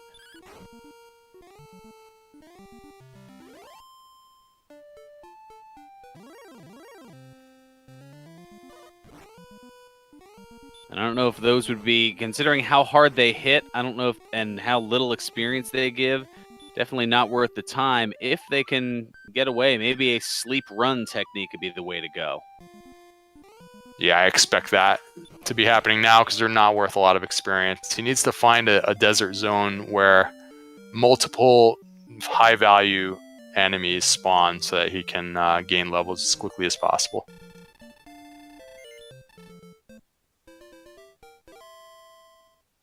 Captain Green, now that he's in a better position to be able to take out some of these enemies, starting to chip away a little bit at the experience.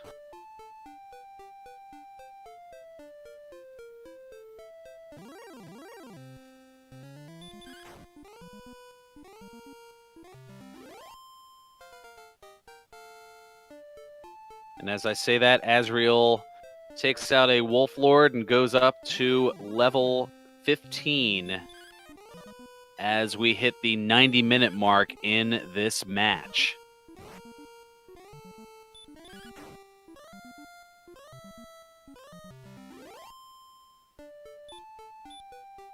Oh, here's the Stones of Sunlight cave, by the way. Big gold. So we have money.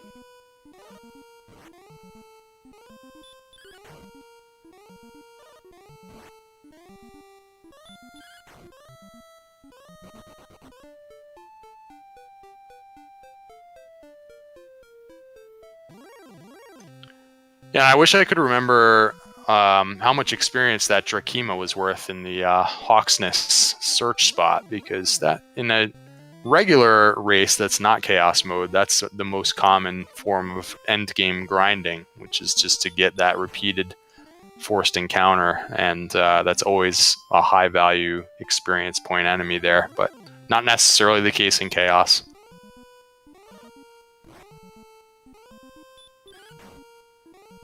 Well, in this case, no, the Drakima only gave 27 experience. Well, that Armored Knight he found in this desert may be what he's hunting. That's worth 222, and seems to be running around this little area looking for those. On the Rogue Scorpion's not a bad play either. That's 240. Okay, so this is a good spot too, and he also has close access to an inn when needed as well. So this is a pretty good spot. Wolf Lord's also worth quite a bit, if I recall. Most definitely. Wolf Lords, they give 247. You have Wraiths giving 189. And no power on 16, unless I saw that wrong. So we're going to be going to 17, it looks like. Only 396 to do so, though.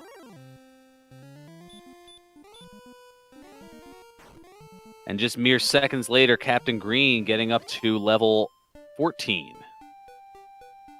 Or 13, rather, I should say. I didn't notice the power gain going from 14 to 15, but McGrew mentioned at 14 we had about 115 attack power. They're going to want to get up into the 140s, probably, with this amount of MP, maybe even more.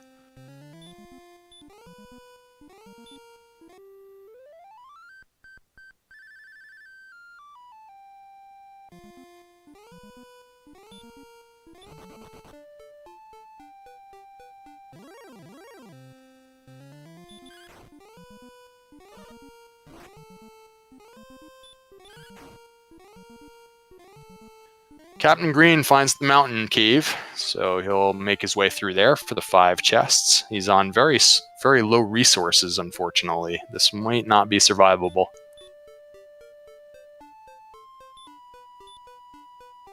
Ooh, attack power 117. He's thinking, all right, I guess I got to go to 18. Okay, so it was only +2 going from... yeah, okay. So he's gotten very little power gains. We're looking for a big power boost at any of these level ups.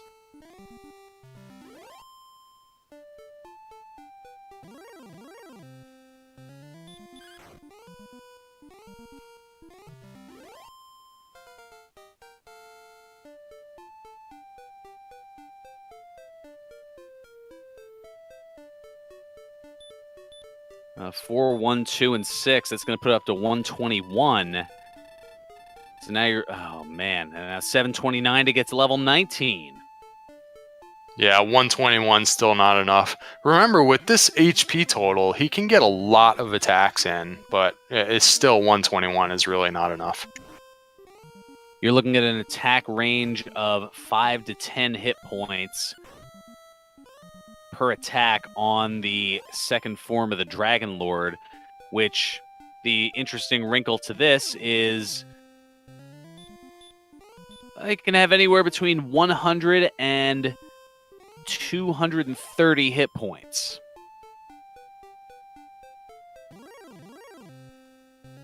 Yeah, not only that, but if Dragon Lord 2 happens to have the sleep spell, you're going to spend some MP casting Stop Spell, or maybe some extra heal mores.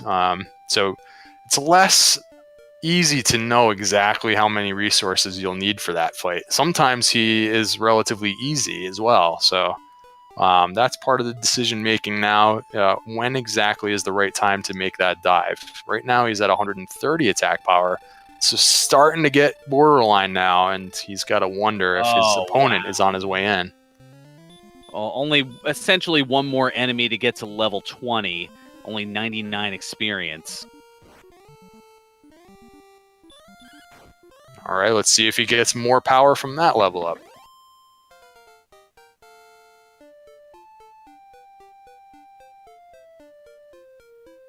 Oh, there it is. 21 power gain.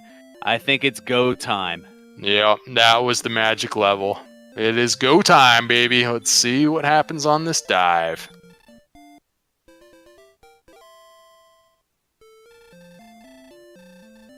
That was a very strong end game from Azrael so far. I really like the grind spot he found, and the use of the compass to determine his level ups. That was well done so far. Let's see if he navigates the dive with equal skill. Well, yeah, it took less than 6 minutes to go from level 15 to level 20.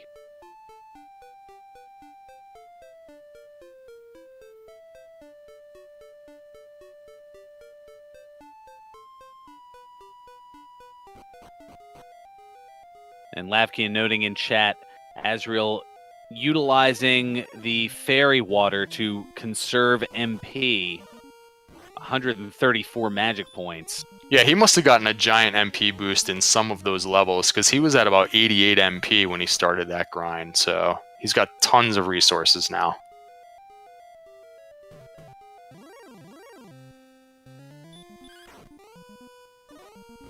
Well, and that's that was the advantage that he had. He went up 6 levels in just about 6 minutes. Yeah, typically he'll only need probably about half of that MP for a regular Dragon Lord 2 fight that has no spells. If he does happen to have some spells, he's going to have to make sure that he takes care of that problem. Maybe that will require a little bit more MP usage, but unless he gets killed somehow, he should have more than enough resources to finish the game now.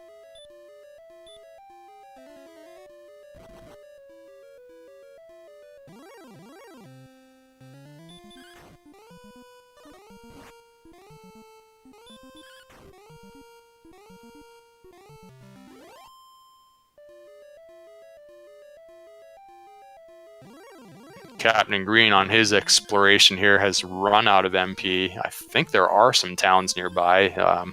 Let's see if he tries to get to an inn to continue his progress here.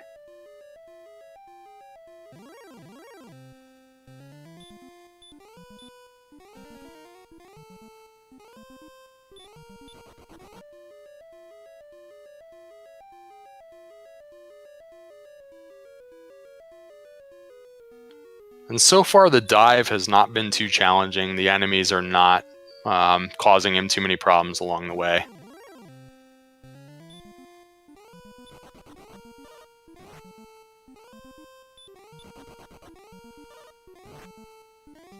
It is fairly difficult to run from enemies in Sherlock, though, so if he does happen to find some stubborn enemies like this Warlock, he might end up having to burn some heals here trying to get away from him.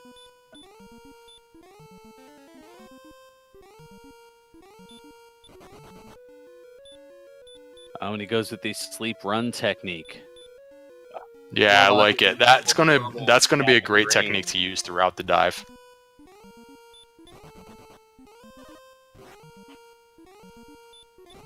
Matter of fact, with this much MP, I might do that literally every battle. He could cast sleep 10 or 15 times and still have more than enough MP.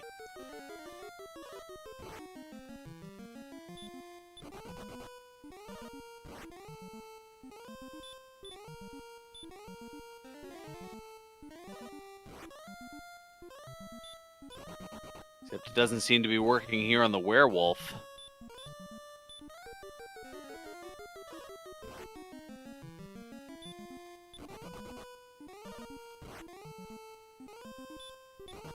Commentator's curse. As soon as I said that it was an easy dive, boom, 15 failed run attempts.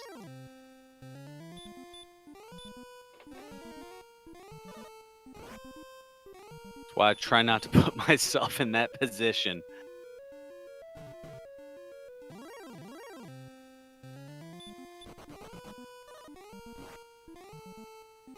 Just like that, he's down to 104 MP, starting this dive in the 130s. He is being patient and doing what he needs to do, not taking unnecessary risks of dying. So, and after all that, the Axe Knight runs away.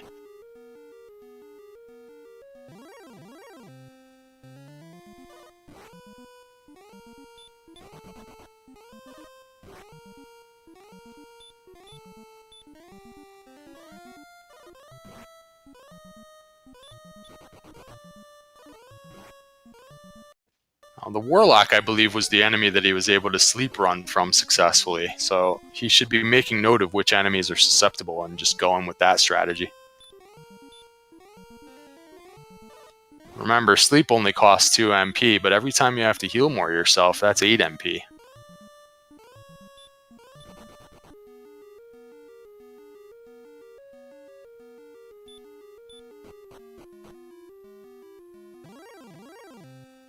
And that is effective without question, but could that realization be a little too late?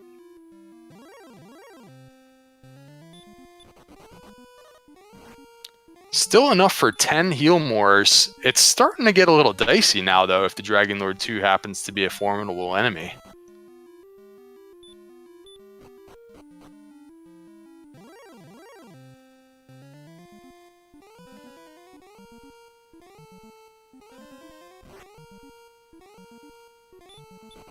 Question about the attack power. I'm fairly certain his attack power is in the 150s. He got a over 20 on that last one, and he started with 130. So he's in the 150s. So he's going to need, you know, a good 7 or 8 heal mores for an average Dragon Lord 2. And for a Dragon Lord 2 that could have up to 220 or 230, he might need a few more.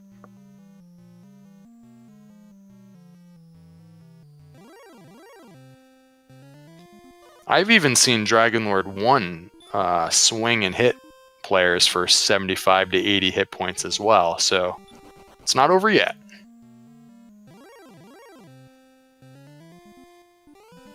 And all this running that Azrael's been doing has allowed Captain Green to chip away at that experience deficit.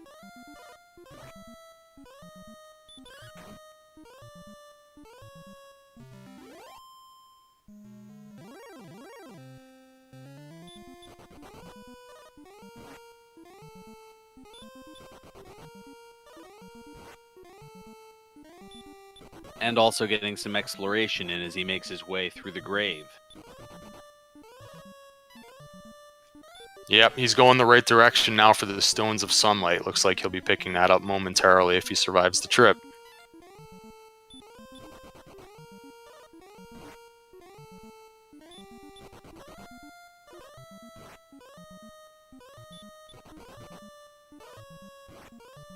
And the question of the potential soft lock looming in chat has been discussing that.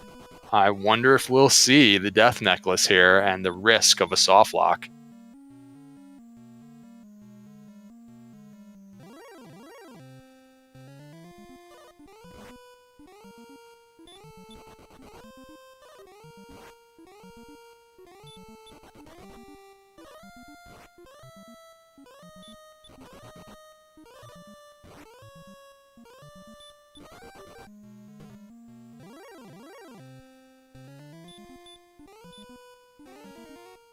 Well, I certainly hope that that doesn't happen, but if it does, somebody called Jackamus as his record for the longest tournament race may be broken.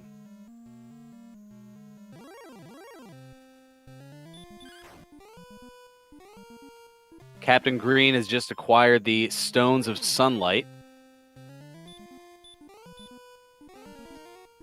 Magiwyvern is the mini boss. He's been able to defeat the Magiwyvern fairly easily, and he does so again. Down to 75 MP. That's enough for 9 heal mores. You see there, 151 the attack power. He is definitely contemplating using the Death Necklace here. My goodness. Let's see what happens. Well, you're looking at attack range of 12 to 25 on the Dragon Lord. Here we he's go! Death Necklace on. Oh! It's now or never. Now or never. Let's see if he is victorious. Oh my goodness. This is anyone's race now, guys. This is the poker equivalent of going all in, pushing all your chips to the table here. A one-shot to Dragon Lord 1.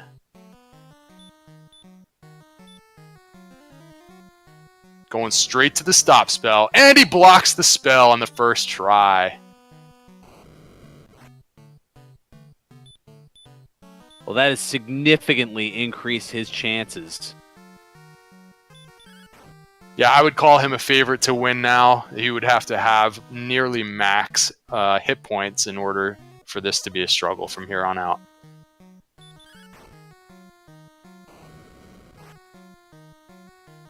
I mean, look at those damage rolls, though. 22, 22, 26. He's already up to 70.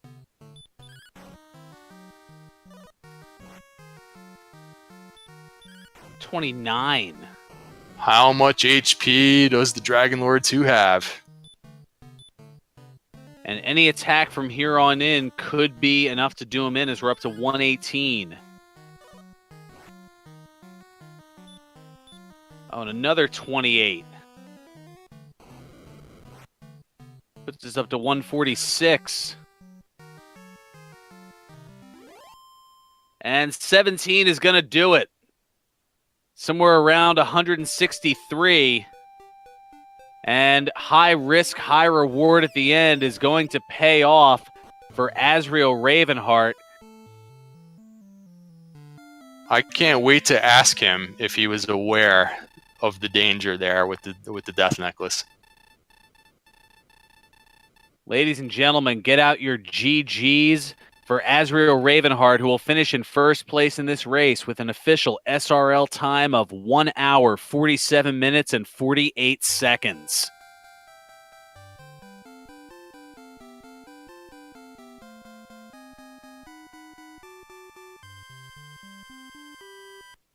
Great race from Azrael and from Captain Green. I don't see much action on Captain Green's side. I wonder if he is considering quitting his game now that the race is over. He has officially forfeited, yes. All right. Well, kudos again for Captain Green on the re-roll first of all, and for putting up a great race here in this seed. And well done on the re-roll first of all, and for putting up a great race here in this seed. And well done for Azrael.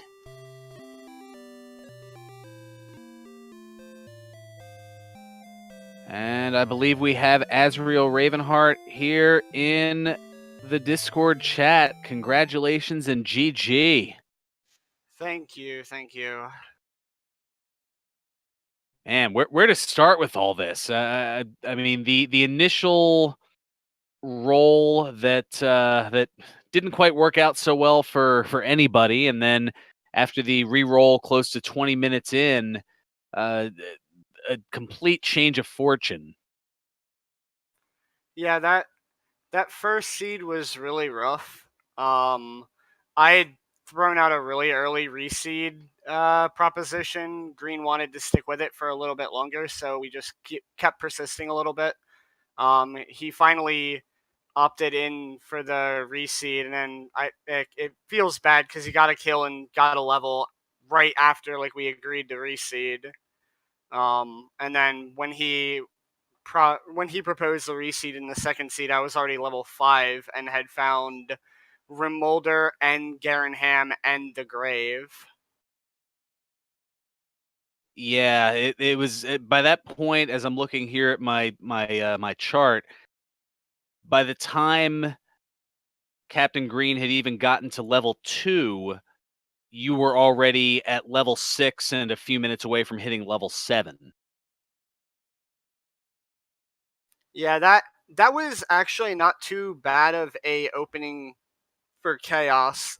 Really, like that seed would have been awful if we didn't have Stop Spell. But just the combination of Stop Spell and Heal allowed you to kind of poke at the Wraith Knights and, more importantly, the Poltergeists. I think Wraith Knights probably would have had just a little bit too much HP to actually work through with the 0 to 1 damage roll, but Poltergeist had like 7 or 8 hit points, so not too bad to work through, especially if you land the stop spell and then you have the herb plus 2 heals to try to get the kill. Well, it turned out as we were taking a look through, it turned out that the quote unquote wet noodle enemy was the slime. Ironically enough, I'm sure Yeah, I don't the even think complaints I of saw not one random of them. enough coming Yeah, in. I think I didn't see one of them for like 35 minutes. And by that point, I was well geared enough to be able to actually kill a slime if it was the wet noodle. I never would have been able to tell. So, Hey, Azrael, let's skip around a little bit and get towards the end of your race.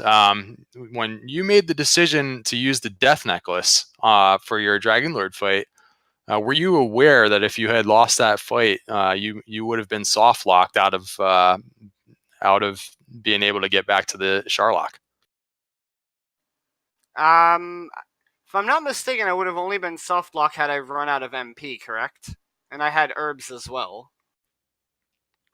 Well, as far as we understand it, you would have had to go into right. the basement. Yeah, right. Swamp is in Tantagel.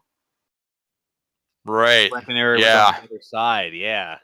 That feels like that.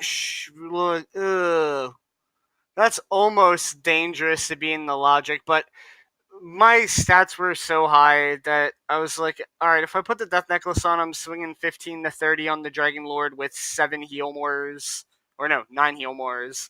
I felt really confident that I could actually take that down with the Death Necklace. And, obviously, I felt like I was ahead when he asked about the reseed, but, Sharlock once again was quite annoying and quite an equalizer. And the grind for stats to even attempt the Dragon Lord, at least for me on strength agility, I ended up at 20 before I actually, dove in to kill the Dragon Lord. So I have no clue how much ground he made up. So I just opted for the extra 10 attack power. Yeah, that had not crossed my mind that the way that seed landed, I would have been soft locked out. Yeah, and it's only if Brockenary happens to be on the second continent as well. If it was in the first, then you could go uncurse yourself.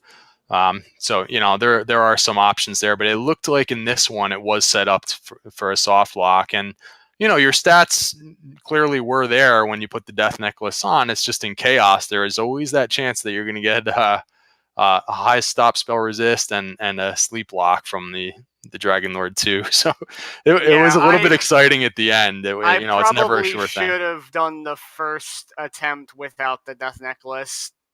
So that way I would have been able to find out stop spell resist and everything. But stop spell resist was super low. I told myself I was going to throw one out at the start of the fight because I had the MP for it, and it landed.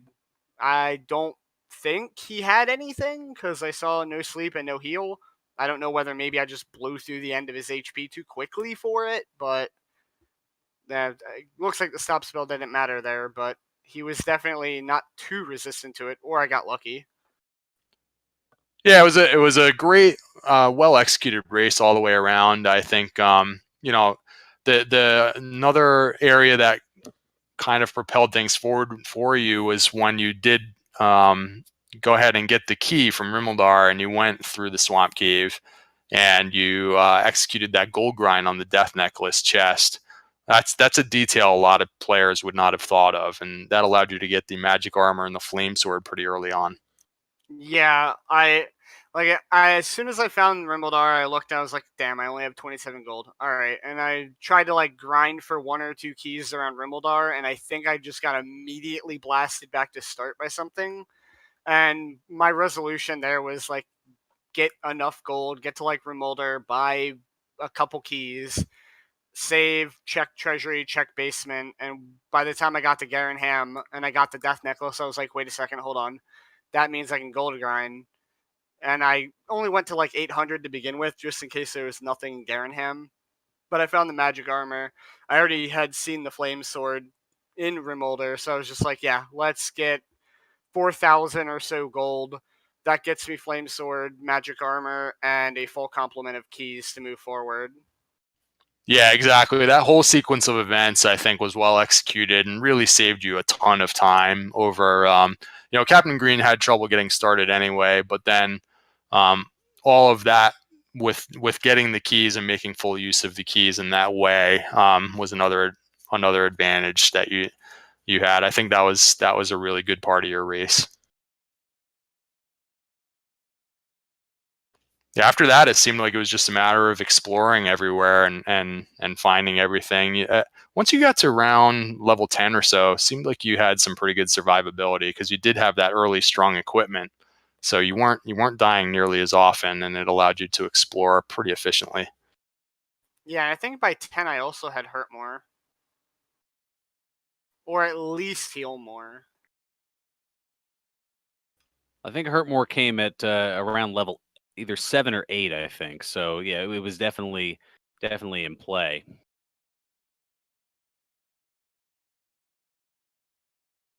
Also joining us here in the Discord chat is CaptainGreen7, who it was a laborious effort to say the least.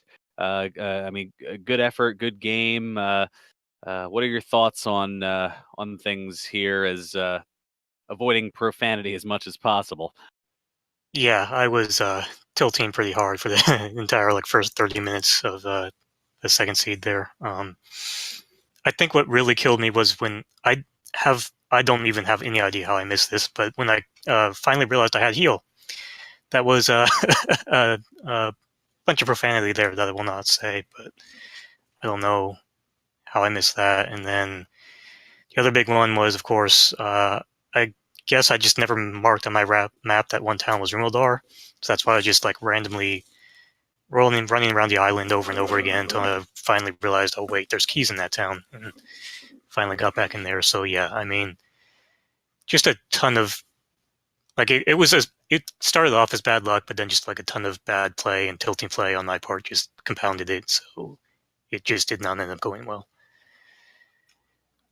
Yeah, Captain Green. First of all, I want to commend you on going ahead and agreeing to the re-roll. The first seed, you could tell, I'm sure, that was probably kind of an unusually difficult seed, even though you seem to be making progress.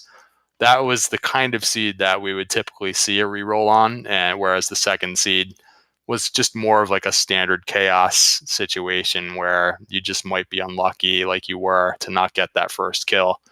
But I commend you for agreeing to that reroll. So yeah, and second seed was tough for you, but yeah. Yeah. The only one thing I did right that I will shout out is I got the armor on the first search. That was the only thing that felt good all the entire seed. But other than that, yeah, I just had the rough time of it, I guess. Yeah, those coordinates were really generous. As soon as I read the coordinates, I was like, wait a second, this seems like it's right up here by Cantlin. Yeah, just out of curiosity, when did you hit level 2 or 3 or get your first kill? So my first split is early stats, basically when I feel comfortable enough to kind of move away from start and explore a little bit. I hit that split at 1549, and I was level 5 when I hit it. Okay. Yeah, you probably had a good 20 minutes on me or so then.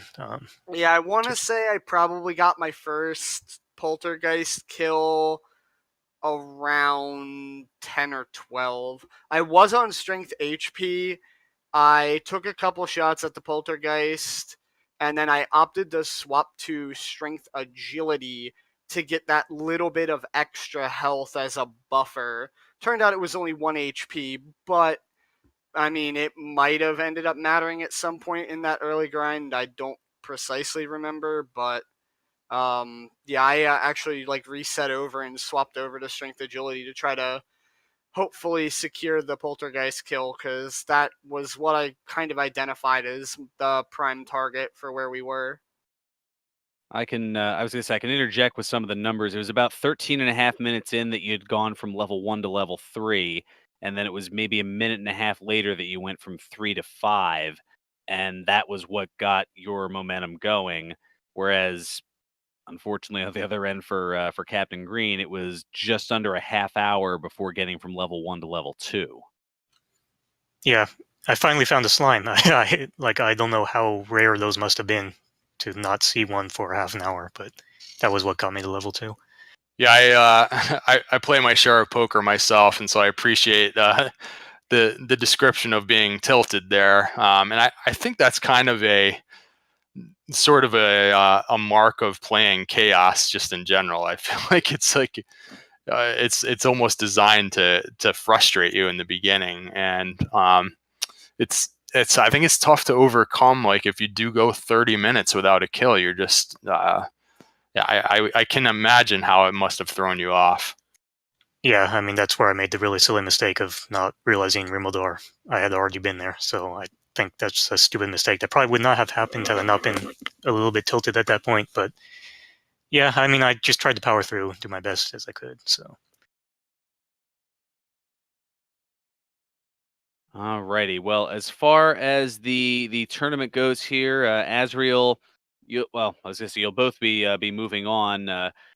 Azrael, you'll be going to what we've been calling the Erdrick Advancement Round, as in terms of the bracket stage of the tournament. Next week, it'll be a winning you're in, and lose and you'll be spectating. And Captain Green, for you, unfortunately, this takes you out of the bracket potential for the tournament, but you'll still be participating in the third Swiss round next week, and looking to get a win on the board there.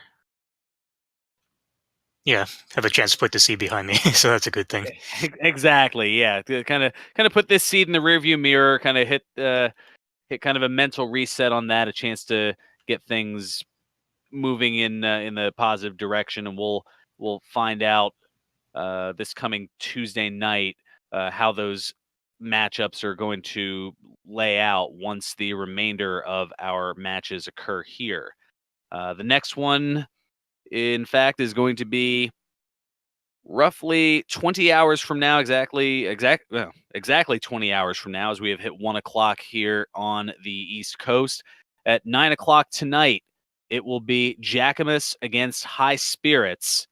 And those are the two most experienced tournament runners in this Dragon Warrior Randomizer. Well, in Dragon Warrior Randomizer period. This format is a little new to both of them, but in Dragon Warrior Randomizer, this is the first for. Oh, the Chaos is the first for the two of them. But they have a combined 24 different tournament matches, so it should be interesting to see how those two go against one another. I want to thank you for tuning in here on Randomania. Until about 20 hours from now, I want to thank our restreamer, JK Allen, or JK Allen 2, I should say, as well as our tracker, Lavkian, and for my co-commentator, Up to NG. Until next time, I'm Ferran Burgundy saying, may your moves be excellent and your seeds stay classy. Good night, everyone.